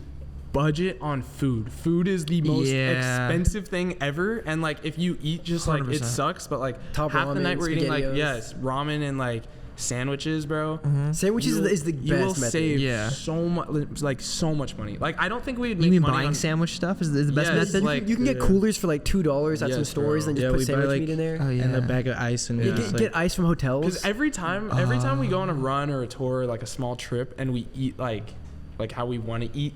We're always like, dude, we shouldn't have done that. You know what else? You know what I want to try too is because some hotels have breakfast, some don't. I feel like at the hotels that don't have breakfast, what I've saw this on like TikTok or something, is bands will like just go to a hotel that has breakfast and just walk in confidently, eat, and then walk out. I'm like, I want to try that next tour. There's no way to stop you. Because how are they gonna know? I was at a hotel in San Diego a couple weeks ago, and I was thinking about the same thing because I was with my mom, and we just walked in and like went to go to the breakfast because there was like our hotel and there was like the lobby. It was like a next building next door. Right. And we like walked in to get like the continental breakfast, and we just walked in, got it, sat down and ate. And I was like, nobody at any point like checked our card or like that's who funny, we bro. were. I was like, we easily could do that. Yeah. The sandwich method, that's actually super genius. I've never thought about that. Because bro, you buy one loaf of bread, one thing of meat, and then one thing of mayonnaise and mustard, and that's like some chips, chips or whatever. That's bang for your bucks, especially when you're in a group. That's like a ton of meals out of it. Yeah, that's super. It's good smart. too. Like I love sandwiches. It's also very like versatile. Like, you can do it anywhere. Yeah, and it might be like. Or we'll get like 2 different types of meats in there. There you go. Then you're living turkey or ham. Yeah. You can go turkey. No, literally, bro. Ham. Those were the days where we'd be like, dude, let's go. Like we're so up right now. We get salami and ham. 2 slices of cheese. Or like we still have cheese. Bro. We're rich. No, I think what you were saying about the merch thing is really true. I had this is so interesting to me. I had a friend. I used to work for this production company, and I had a friend who like he's worked in music for a long time, but nowhere near the live side at all. Like he has been like on like the label side and in like the visual side. He's just like done everything but live at all. He's never been involved with that at all. And one of the artists he's managing went on tour, and he went with them, and this is like his first time doing it, first time ever doing like experiencing it. He's a very like business minded dude, and he comes back and he was like, dude, I didn't realize being a musician, you're not selling music, you're selling clothes. Traveling shirt salesman is what. Yeah, he was all like, the whole point, like he was like, touring is not about selling people tickets, it's not about selling music, it's about being a walking clothing store. That's like literally like such a strange misconception that I bet a lot of people outside of this don't understand, but it's like you're making like the majority of your money, I think, on merch. I like to compare it to like Red Bull, because it's like Red Bull does these marketing, crazy stunts, but they're making their money from drinks. It's kind of the same thing with band, where you're playing this music, but you're making money from selling T-shirts. Or Liquid Death is the same thing. Or like they're a marketing company that like sells water. Yeah, exactly. Yeah, it's crazy. So I feel like that's a big misconception going into it, because I mean that's interesting. But you guys said like you weren't like expecting that first tour to come at all. When it came, what were some of the biggest misconceptions that you guys had that you realized weren't true after the tour? I mean, honestly, just like how expensive it would be. We kind of had this idea that like we were like, oh, we're going on tour, but like we can't afford it. Yeah, we were like, we're screwed. Like we'll do it, but like we're not gonna do it well. But that wasn't true, because like again, like if you just kind of budget and like live kind of poorly for like a week or whatever, how long it works out. We also got really lucky, because What You Want Tour gets like crazy deals with hotels. So we were staying in like nice hotels for super cheap. Do they have the? They have like a family member. Yeah, like some family. Yeah, that was cool. There's some crazy finesses you can get with the points and stuff. Yeah, I talked to this guy. Do you guys know the artist Matsagram? I don't know. Anyway, like I saw him at a show one time, and I didn't know him either, but I just like my friend was playing the show, right? And I was talking to the guy after in the green room, and we talked for like probably an hour and a half about the way this dude tours, and it blew my mind. He was like, so do you guys know about the Taco Bell touring band thing? No, I don't. I don't know if they still do it, but Taco Bell used to do this thing where they just gave touring bands free Taco Bell. No, we eat so much Taco Bell. That's actually like stop all the time. Yeah, you should look into it. I think there's like certain barriers if it hits like qualify and stuff, but like it's pretty crazy. So he was telling me he does that. He has a membership at like the rewards program for I think it was like Motel 6 or something. So his hotels are like $40. So he eats the continental breakfast at all like I think it was Best Western. What it was. Best Western. Yeah, he eats all the continental breakfasts at the Best Westerns, and then he eats for free with the Taco Bell rewards program. He goes breakfast there, dinner at Taco Bell. That's his entire meals covered, and then he's paying like $40 for like the hotels because he's on this like membership thing. See, stuff like that, like it's like you would never think of that, and then like you do it, and it's like, dude, I spent over the past 3 days like a little $300 or whatever. How much? Like I don't even know. It's like I mean, crazy. It's just more doable than you would think, because I think 100%. Like I think the concept of it from like an outside perspective, it seems so daunting but it goes back to what you were saying. Like you're genuinely correct about the fact that all a tour is just a string of shows in different markets. Yeah. They all function in the same way they work in whatever market you're from. 100%. You're just stringing them together. And I think that's a very big misconception from people on the outside. Do you guys, I'm curious too, like, I mean, I was talking to you about this earlier. I feel like as a fan watching, it felt like Love Letter got a lot bigger really fast. And True, you sort of touched on this a little bit. Did you guys feel that internally from the inside? Like, did you feel like you were growing fast? Do you ever take a step back and be like, I feel like we're getting a lot bigger very fast? Or from your perspective, did it not seem that way? I feel like in a way it didn't seem that crazy. Like it felt like pretty gradual to me. But I think that's also just because I've compared myself to others, and I've seen like, oh, this band blew up on TikTok and now they have 20 million followers overnight, versus like us, even though like we've been getting a lot of streams and stuff, it's like taken a lot of work and like been a more gradual thing, you know? Yeah, I think it's interesting. I think when you are comparing yourself to people on the internet, you're constantly comparing yourself to the best person within your field, which is such an unrealistic place to be. I think you're constantly in this place of like, oh, like I'm not number one, because you're comparing yourself to number one actively. So it's so difficult, I think. It's so easy to compare people to yourself, or you can rather compare yourself to other people. I was also going to say, even though like I do compare myself still, but I try not to. When I do compare myself now, I try to be like, I can still get there. Just my path is not the same as their path. Like everyone's 100%. Going to have a different path, but as long as I stay on my path, I'll still get there no matter what. Yeah, I feel the same way. That was a really big realization for me, where I was like, I realized I was comparing apples to oranges at a certain point. So I was like, it's just everybody's path has so many varying factors, dude. It's like where you're from, how you grew up. Did you grow up around musicians? Did people in your life encourage you to do this? Did you have money to do this? Like your environment, your experience. Like there's so many factors that comparing yourself and your journey to somebody else's is the most unrealistic thing you can do, because there's just so many variables and stuff. I was gonna say, I think I agree with True. It did kind of feel very like, just like consistently gradual, because but I think probably it feels that way for a lot of bands, because we do like, and I know every band probably says this, or everyone says this, but like I really do think we work like really hard behind the scenes, and like maybe if that's not even just like something we're doing like physically. Could you move the mic up a little bit? Yeah, I got Thanks, you, bro. Even if that's like something we're not doing like physically, it's like we're just like always thinking about it, and like our like clock is kind of going like slower. Like it might feel for people where it's like, oh, like they have a show next week, and then it's like Friday the next week, and they're like, oh, now it's time for the show. But for us, it's like every morning we're like, we have a show. Every night it's like we have a show. We're just like slowly, like, you know what I mean? So like, I don't know, it's felt definitely like quick if you think of it in the way of like what we're doing is working well. Yeah. But it hasn't felt quick, as in like, what the heck, how did we get here? Yeah. Well, I feel like also part of that too is like, it's not like every show you play, like if you're getting bigger as a band, it's not like the shows keep getting bigger and bigger and bigger. I feel that's like a great point. It's kind of like that, where it's like you play one huge show, and you go down, there's like no one shows up to this one. Yeah. And then like maybe this huge show was way bigger than this huge show. Or you know what I mean? Especially on tour. Yeah, it's especially like on tour. Yeah, but dude. it's hard One to night you'll be like, compare this is crazy, and then the next day, okay, this is cool. So and then the next day, it's like hard to compare them. We had a band on, it was the last interview we did at the old spot, and they were talking about this. They were saying how like it was like just like the way that like your heart is tugged upon when you're doing a headlining run or when you're doing a co-headlining run is so crazy, because you think based on your market that you're going to do a certain amount of tickets,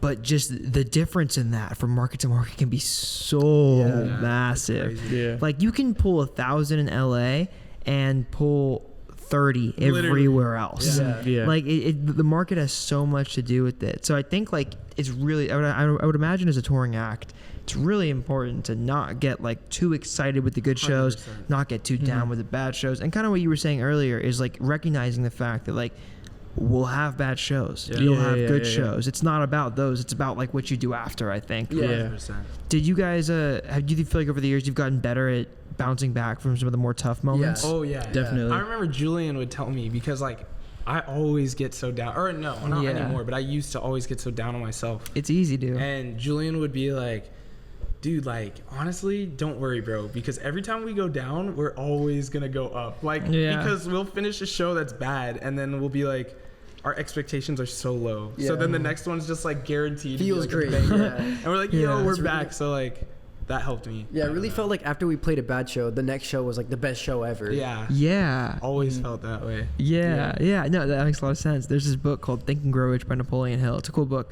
But he has this concept in it that he talks about where he like humanizes failure, and he calls it old man failure. And he humanizes it in a like interesting way, because he always says that like whenever you're on the precipice of like finding some great new achievement, I think he says old man failure has to like gut check you, make sure you're ready for it. I like to think that's true. Like I like to think that the best moments always come after the bad stuff, and I think it's always just kind of testing it. Yeah. I was gonna say also just like you learn to like roll with the punches, like 100%. Sure. like we've had gigs where like Spirit's guitar strings break, and it's just like And the amp's like off half the the set show, sucks. and, No like, one has another bro. guitar to borrow. Like he tries to restring it, it's going out of tune the whole song, and then Yeah. And then the cable breaks. it's just bummed. Yeah. But then we show up to the next gig and it's like, okay, now we know to bring an extra guitar. Then his string breaks and we're like, boom, we're right back into it. I remember Yeah. too, Or like equipment, just like equipment and shoes, they still happen, but they're not as big of a problem because we've just like learned to like deal with keep it, pushing through fix it, it, yeah. move on, get back to it, you know? I was gonna. Yeah, Oh wait, dude. sorry. Do I keep cutting you off? Yeah. No, I'm kidding. You're good. No, I was gonna say there was also like a time period when we first started, and like the shows were small enough to be like, when we stop, we're standing there and like everyone sees you, and it was the type of thing where like me and True would be like, bro, why would you play that? Or like, why would you do this? And it's like, dude, my tuner was broken, blah, blah. And we were like, dude, like, no one wants to see you guys arguing. And nobody wants to hear, like, nobody's going to feel good about your set if you don't even Your feel good siblings about are it. showing. So, like, we were like, all right, dude, just like, after your set, just keep smiling, bro. Like, don't, even if you feel bad about it, just tell me later, bro. Like, I don't care right now. Talk about it later. So I feel like we got in a good habit of that. And then it kind of got to the point now where, like, even if you do feel bad, like True was saying he felt bad the other night, but it's like he's keeping it to himself to the point where, like, 30 minutes goes by and that thing he feels bad about is already gone, you know? And then me and Julian don't have to deal with it, or like vice versa, you know what I mean? True. So like that also has helped a ton. Well, I feel like also just going to like we would always find like now we learn to like find a private space to talk about it. We're like, dude, I hate that my kick kept flying away and your amp kept messing up. Or a big thing for me too is like whenever I've had like mess ups or anything, like our dad has just told us like keep going, just like like keep playing, like keep doing whatever. And by doing that, like after you get off the stage, people come up to you and they're like, that set was amazing, like it was so good, like blah blah blah blah blah. Like they don't even know that you were having those difficulties on stage, but the second you bring up like, oh, I was having this issue, then it changes their perspective on it, and they start to go, oh, maybe that wasn't the best set. But if you just like look at them and you just go like, oh, thank you so much, like I'm so great, you had a good time, like the next one will be even better. They're not even thinking about like the bad parts. They're just like, oh yeah, this was awesome and it's gonna be awesome again. Dude, also like I think, and this is something that I realized when I was playing a lot of shows when I was younger, it was like I realized at a certain point where I was like, damn, like if I fuck up this fill or something, or if like my guitarist like plays one wrong chord or something, no one knows. No one's gonna no one fucking knows. Like, and they will never know. Honestly, like it doesn't even matter how big you are. Like, like even the biggest bands, people aren't gonna know because that's not what they're thinking about. It's also like such a short moment of time that it just like people are moshing, they're getting punched in the face, they're stage diving, they're trying not to get hit, they're like looking the opposite direction. Like other stuff is happening, and like that one fill that you mess up on is no one knows. It's already gone. Yes, exactly. I think that's a good way of putting it. It's already gone. But what you were saying earlier about like every time every time something bad happens, it just like surmounts itself, so you begin to learn. I always think about the phrase, the first letter of lesson is L. Where it's like you got to take the L's to learn, and I just think like that's good. I think like every single time you fuck up, or every single time you have a bad show, or just something goes wrong, that just becomes like another check that you can put on the list. You know, like well, that won't go wrong again, or maybe you will, but when it does, I know what's happening. Exactly. You know, I just think like it's kind of it's like achievement to the game almost. It's like you just mess up all these certain ways, and eventually you can't mess up that way anymore. 100%. You learn most from failure. Yeah. I want to say with the achievements of the game, this has like kind of nothing to do with it, but like it's funny because when we go on tour, like you know when you play Fortnite and like they create a new map and you like get to a new part of the map and it like unlocks it and stuff. Whenever we travel to like a new city or something, like I always imagine in my head like we're unlocking bigger and bigger parts of the map. Like, it's like places you've never been to. Like Texas, I had never been to. How was it? So cool, dude. Buc-ee's, dude. I love it. Everybody says that. Dude, Buc-ee's is awesome. Dude. It's for real. It really is. It's like the cheap best and good. It's just like good food, dude. They got sick merch. They've got like so many different like clothing brands. It's a cool brand. Cool brands like all together. I think I like Buc-ee's as a brand. Like what is that like little like furry dude? That guy is a beaver. Beaver, right? Yeah. They're taking pictures of Bucky.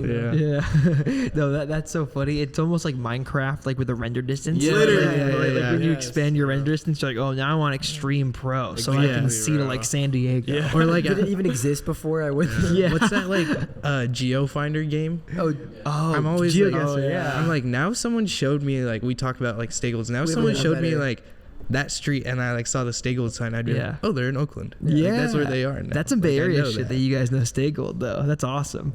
Yeah, I love Staggold. Yeah, that's one of the coolest spots I think in the band. I heard good things about that place. Oh, it's like the best, bro. You guys said that your show there, it was with a bunch of like bands that like were like older. You said like they were kind of like teachers.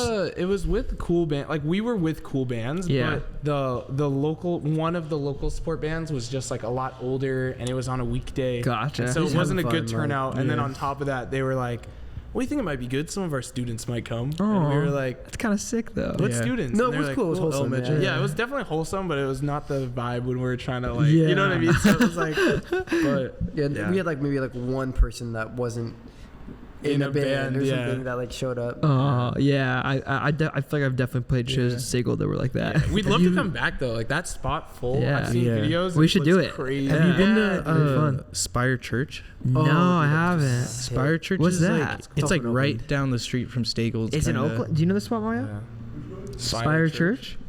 It's in Oakland, like in West Oakland, like by Staggold. Yeah. It's like it's like down the street, and you make like a left.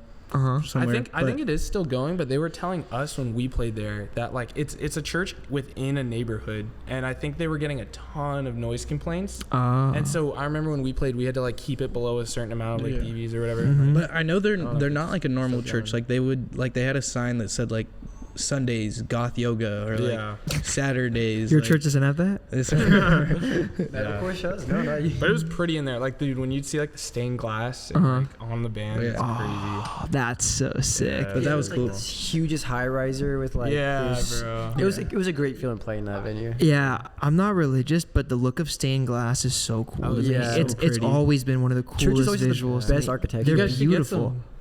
Put or through the skylight up there. Make like some bigger like you windows. can even just get like the little fake sticky stuff that. Oh, that's low key. Oh yeah, we should. The skylight. That's actually really cool. Yeah, I love the skylight, bro. I kind of want to throw some plants up there. Ooh. Ethan was saying he blocked his out. Yeah, no, I like blocked it. Like I only have like a foot left. No way. Yeah, it gets very bright.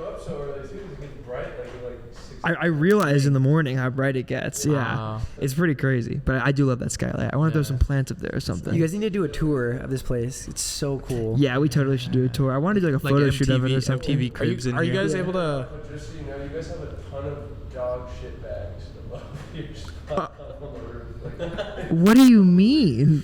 People chuck it on top of the roof? Someone like walks their dog along the sidewalk and just chucks. That's what do you mean? I was just gonna ask if you were ever up there. What do you mean? What? I haven't been up there. It's all like there's like 60 bags. One day the roof's just gonna cave and there's gonna be flying shit. That's crazy, bro. So you're saying if we opened that and it was really windy, shit would just fly into our house?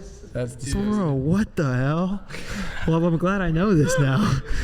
How did you see it? Because I have a skylight, so I live like a couple units down. I have a skylight in my room, so I can like climb up out of it basically. And you like saw it from the. Oh my god, bro. Landmine dog. That's so funny. That's so crazy. Dude, you gotta like set up a camera and catch that person and like. Yeah, bro, expose their ass. Interview them and be like, why are you doing Why the fuck are you throwing shit on my ceiling? And they're walking through the neighborhood. They could easily open someone else's trash can and just throw it in. Put it anywhere else. Like that's. If you ever open that too, you might like end up like someone tossing it into your like. Oh my god, hell no! I would freak How do you out. open that? You can open it? Yeah, it's on the top. There's like little screws, like hex screws around. Oh, That's that's sick, dude. That's so cool. I would freak out if I was just chilling one day and somebody just threw shit into my house. Yeah, like I would sucks. actually lose it. It's like the worst day ever. Are you guys? Or I'll ask this after. 'Cause it's more of a personal question. You're good. Yeah. One thing I want to talk about too. I mean, I know that you guys like, we kind of covered how like you were in a band for super long before you guys go on tour and things like that. And that's super awesome and exciting. I think you guys entered a pocket of music that was definitely like getting massive like you entered it, which feels like very good and divine timing. I was curious, have you guys as Scrams has kind of gotten a lot bigger this past year, have you guys seen like the devotion to a lot of people within the Scrams scene become bigger?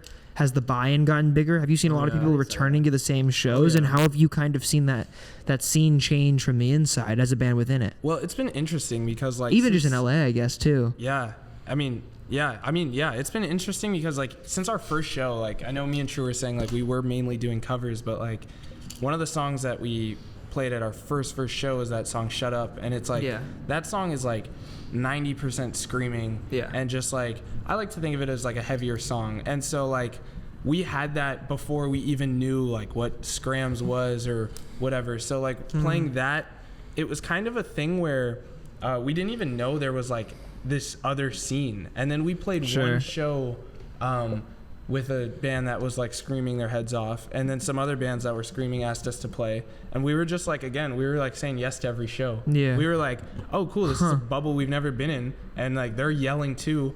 Finally we're gonna be on a bill where like it's not embarrassing when we're yelling and people are looking around like what the heck. So you were playing on Scram bills related? It was like party. We were like the kids would pull up and play like Bruno Mars covers. I mean, don't get me wrong. There was like other bands that were heavy. I'm not gonna act like we were the only like heavier alternative band, but like it was definitely like a lot of people weren't yelling at our first earlier shows. So when we found that bubble, we were like, dude, like finally we're gonna be at a show where like everybody will be like open-minded to what we're doing. And so that was cool. So we started doing that, and then that was kind of where it spiraled, just being like, okay, well, when we go to this show, this is how people react. And when we go to this show, this is how people react. I'd rather play this show because like when we scream, everyone's like, this is awesome. So like we kind of just like naturally started going in there, and then we did see how it was like blossoming currently, and we were like, wow, this is actually like really beneficial for us to be a part of. And it's a great time to be within it. So that worked. But as we've gotten to the point now, we can definitely see it from like further back perspective. And I 100% would say like, dude, we do see a lot of people coming back to it and people trying to like benefit off of it, which like I don't think that's too much of an issue. Like if you want to do music, just do music. I don't even care what reason, but like I definitely do see a lot of people like come and go, kind of hoping for like a quick little like. Yeah, like jumping into it because it's definitely like in a big season of growth right now. Yeah, like almost in a non-genuine way. Like it's not the music you want to play, but you like see that it's getting bigger. But it's interesting. Like at the end of the day, you can never fully tell. Yeah. Like, we're just guessing. So I don't know. It's like it was kind of similar to like us growing quickly. It kind of was something that happened where like we didn't even notice. It was kind of just like we're here this day. And then now when we look back, we're able to be like, oh, wow, that was cool. Yeah, that's so interesting, too, because I feel like you guys got into it. Like, I feel like you probably were within it right before it sort of like had this big... Because, I mean, if you started playing, like, 3 years ago-ish? Honestly, I mean, I'm unsure. Like, I don't even want to say, like, yeah, we are, because I don't even know. Like, I mean, it's hard to say, I guess. It's weird to even figure out. 100%. Yeah. It's like, I don't want to say the wrong answer, and some kid is like, no, they're not. But, like, so I don't know it. Like, again, we just kind of saw it through, like, our first person perspective of just like we don't know what's going on, but it's cool, let's do it. It's like, really sick that you were doing it on on bills that were happening prior to even being I was thinking about this the other day too, because we used to like play gigs where we'd be like we have softer songs and we have heavy songs, and it's really benefited us because we'd show up to gigs where we'd be like, these are all indie bands today, like they're not gonna like our really hardcore songs. Let's make a set list that has our softer stuff on it. Or vice versa, we'd play a really heavy show and go, these are all hardcore bands trying to kill each other. Like we shouldn't play our super soft sing-along songs. Let's just try and play our straight heavy stuff. So we'd like kind of like would bounce back and forth and like tailor our bills to or tailor our set list to fit the bill better. But there was some like middle ground where we'd show up and just be like, let's play a little bit of both. Like we'll go some heavy stuff, we'll go some soft stuff, but we were able to go like super soft or super heavy. I was gonna say the coolest thing was when we got to the point of like being confident in ourselves to be like, dude, like let's just do us both things, and if they don't like it, then it's like we don't belong on this bill anyway. So it's like that was also cool to like, I don't know, just like get to that point of like we have a crowd from the people that liked us for our softer stuff and our heavier stuff, and then this is us. And like I don't know, it's funny because now we'll play a show, like we'll play at the Telegram, and maybe I'm wrong, but it feels like we play and we're kind of like, dude, we're like the softest band on the bill. And then other shows we're like, or even like the show in Pomona, we're like, dude, we might be like the heaviest band on the bill. Yeah, you're definitely like, close to it. Or even opening for like the Mexican Slum Rats, we're like, we're the heaviest band on this, like, and like being the very first opener, like, are they even gonna like us? But then it's like how they were both saying, like, we just go up and we're like confident, like this is us, you either like it or you don't, and people end up liking it, and like the mosh goes hard, and like people are jumping, everybody's putting their hands up and stuff. Like, it's cool because we're just being ourselves, you know. I feel like a lot of the Southern California rock scenes right now, a lot of the different bubbles, they all feel very open-minded. It's like other stuff, and I think it's really sick how they like intertwine very often. And I do think a lot of that, though, to be honest, is because a lot of the bands and the people within it are fans of a lot of shit. Like that's definitely like always been my whole thing, where it's like I could go book things that I just know will do well, but I like things that don't do well. Like I don't want to just book shit that I know will do well because I like other stuff. You know what I mean? It's the same thing with interviewing, bro. Like I interviewed a rapper last week, and I'm interviewing you guys, and then next week we'll do like a pop singer, and like I like everything. So I think it would be very disingenuous to like just only do the stuff that I think will do well, even things that I don't like that I think would do well, because it's like I don't have a genuine interest in it, you know.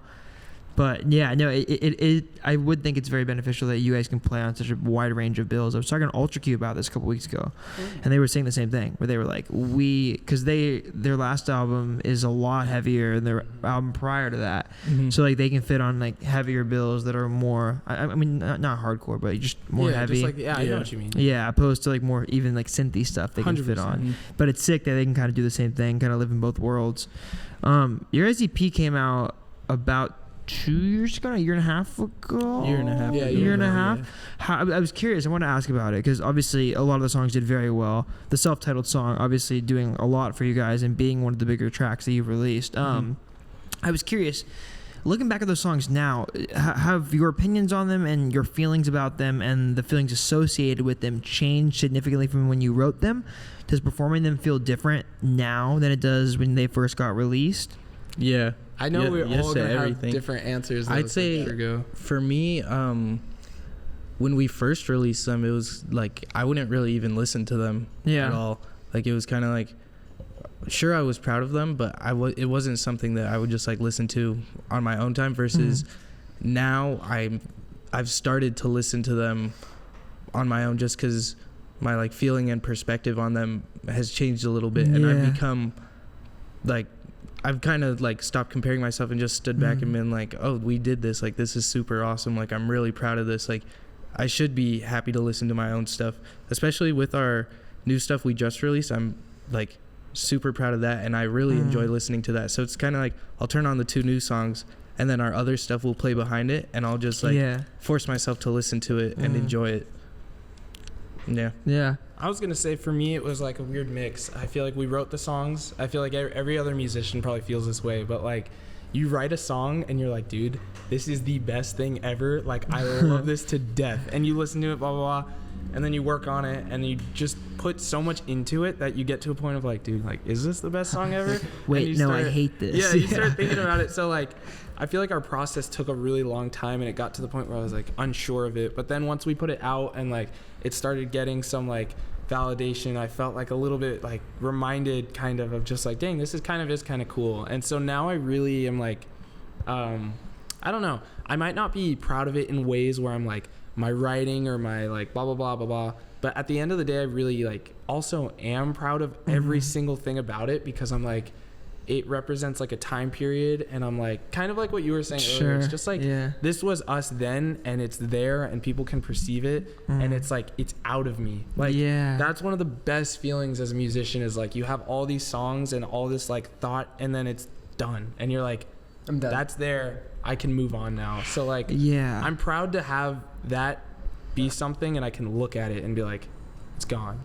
Yeah, that's a really cool way to put it. It's kind of like all these ideas live in the weird ether of your head, and it's like until they exist in real life, they just stay there. Exactly. And dude, like hear them. And and I would imagine it's so hard to move on when you're in a place where you're like, this idea is here, it's just not out yet. Exactly. Like, you know, I would imagine you almost have to get it out before you can move on. 100%. Yeah. So I'm proud of it in that way. I'm like, I like looking at it and not seeing like, I like looking at it and like, not feeling like it is me, but like seeing myself and True and Julian in it. Like a piece of you. Yeah. And there will be future pieces. Exactly. Yeah. And I kind of feel the same way, where it's like, I think it's really cool that it's out there and I am proud of it, but I also feel like I've evolved as a drummer since then. I think they've evolved as songwriters since then. I think they've evolved as, you know, guitarists and bassists and singers. And I feel like with this new project, like, it's just such a step up from the last project. That like, not that I'm like not proud of the first one, I'm just much more proud of what we have coming out. Interesting. That's got to be such an exciting feeling to look back, because I think when you're in that, like, I think you guys are in the sweet spot there, where you look back at stuff and you're like, this isn't as good as the things I can make now, but it's still me, and it's still a piece of me, and it still was a part of me that existed in that moment, and now it's out of my head. It's similar to the like shows, how we were talking about how every show we're trying to get like better and better. It's same with the music, where like we're always trying to write a better and better song, you know? So even though it might be like different than the old stuff, it's like us now, and we're trying to keep evolving with it, you know? I think also it was kind of like, we were talking about how it took so long to get music out. That was kind of like a blessing in disguise too, because it was like we missed on our first stage of like, we didn't really know like what we sounded like, and we didn't really know what we wanted to sound like, and then we finally got to the point where we were recording, we like captured that, and now it's like, I feel like we can look back at it as like, while that EP is old and we have gotten better, it still is us, like fully. And it still is like, it might not be the most like detailed version of us, but like it still sounds like us. And I honestly think if we had recorded it like 5 months earlier, it wouldn't have captured that. So like, And I was gonna say, we like might not enjoy listening to them all that much, but like we play all those songs live all the time. Love playing them live.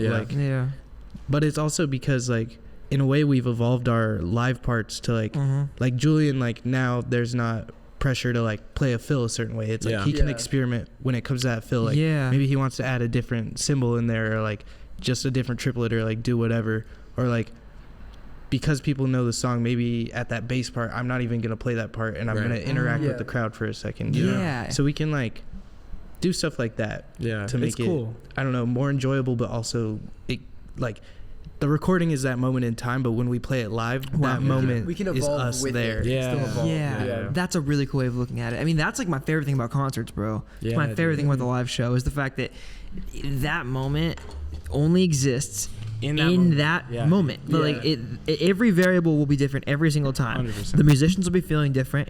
It might be a different room. There's not going to be the same amount of people there. There might be less people. There might be more. You know, there's going to be like a different group of people there. Like there's so many variables that make up a day, and it's like they're never going to be the same as they are in this moment ever again. And that is what is so cool with the live show to me. Now, I like the way a lot that you described. I mean, this is cool. Like the difference that you pointed out and the way that you feel about the new music versus the old music, in the sense that the new music is stuff that you can listen to. I think that's a really cool place to be. Like, I think you're always chasing that as a musician, and somebody who loves music, you're always chasing, like, how can I make the shit that I like to listen to, you know? Do you remember, like, is it these couple new songs that you guys put out recently?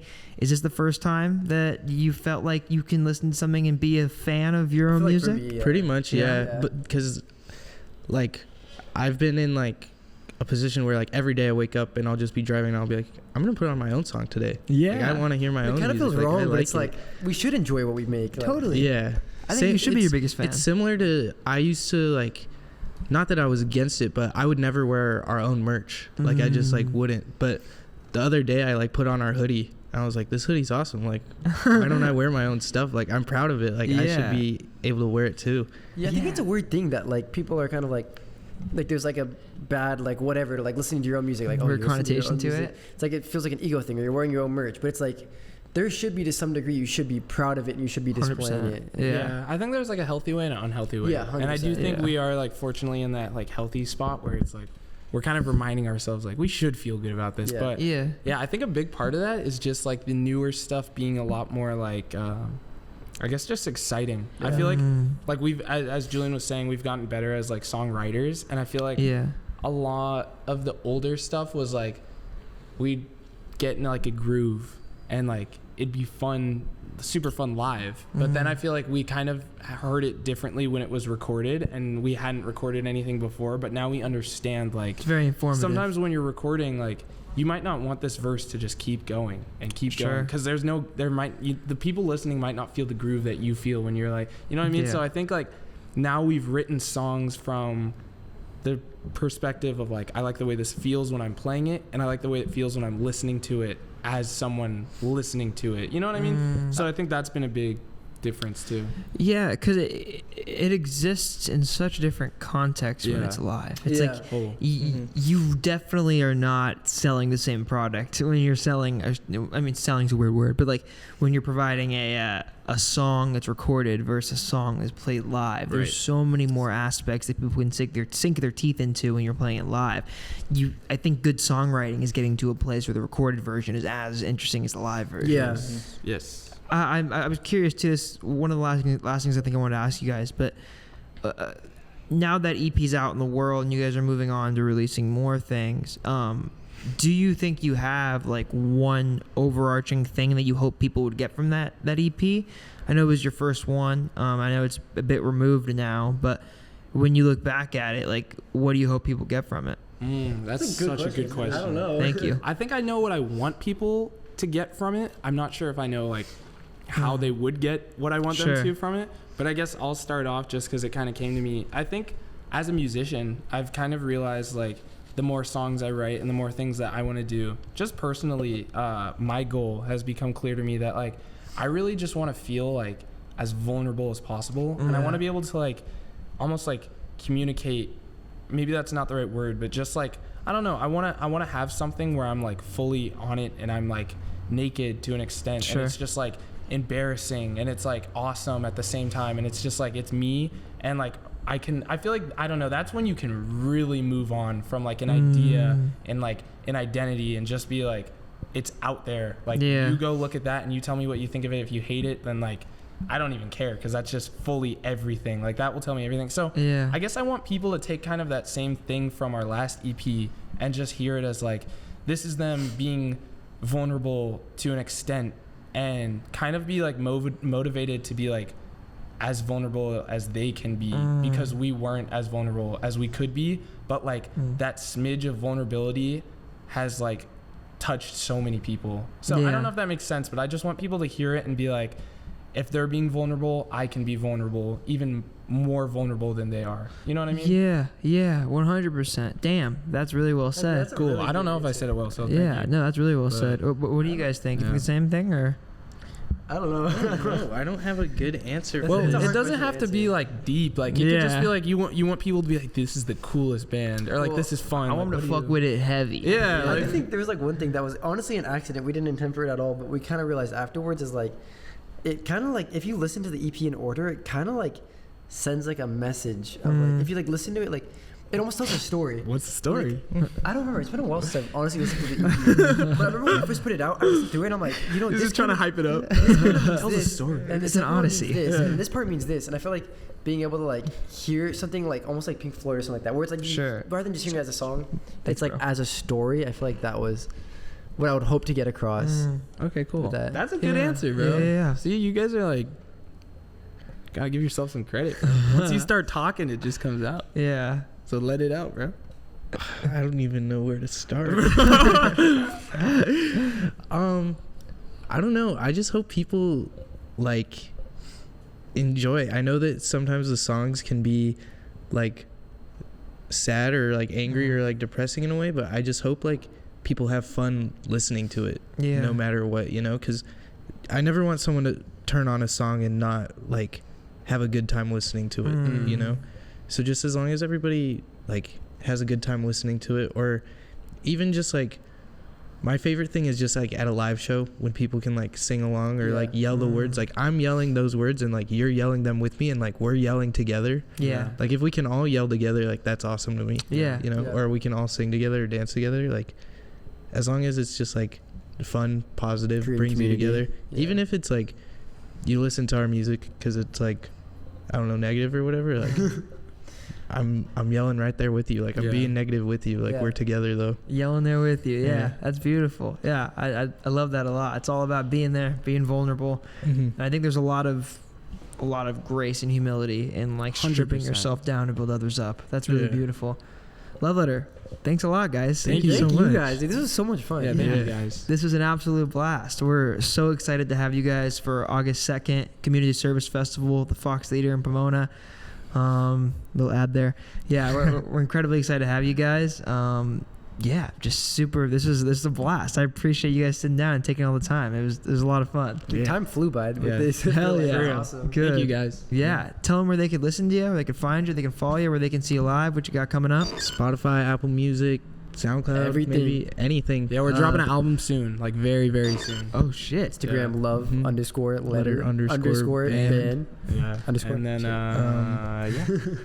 And then I think that's it. And then we always play live, so if you like don't go to shows, come see us. Hell yeah. We also have a website, loveletterband.com. What else we got? That's everything, honestly. Community Service Fest, August 2nd. Yeah. Pull up. Hell yeah. Thank you guys. That was so much fun. Appreciate y'all. Thank you guys. Hell yeah. Music matters.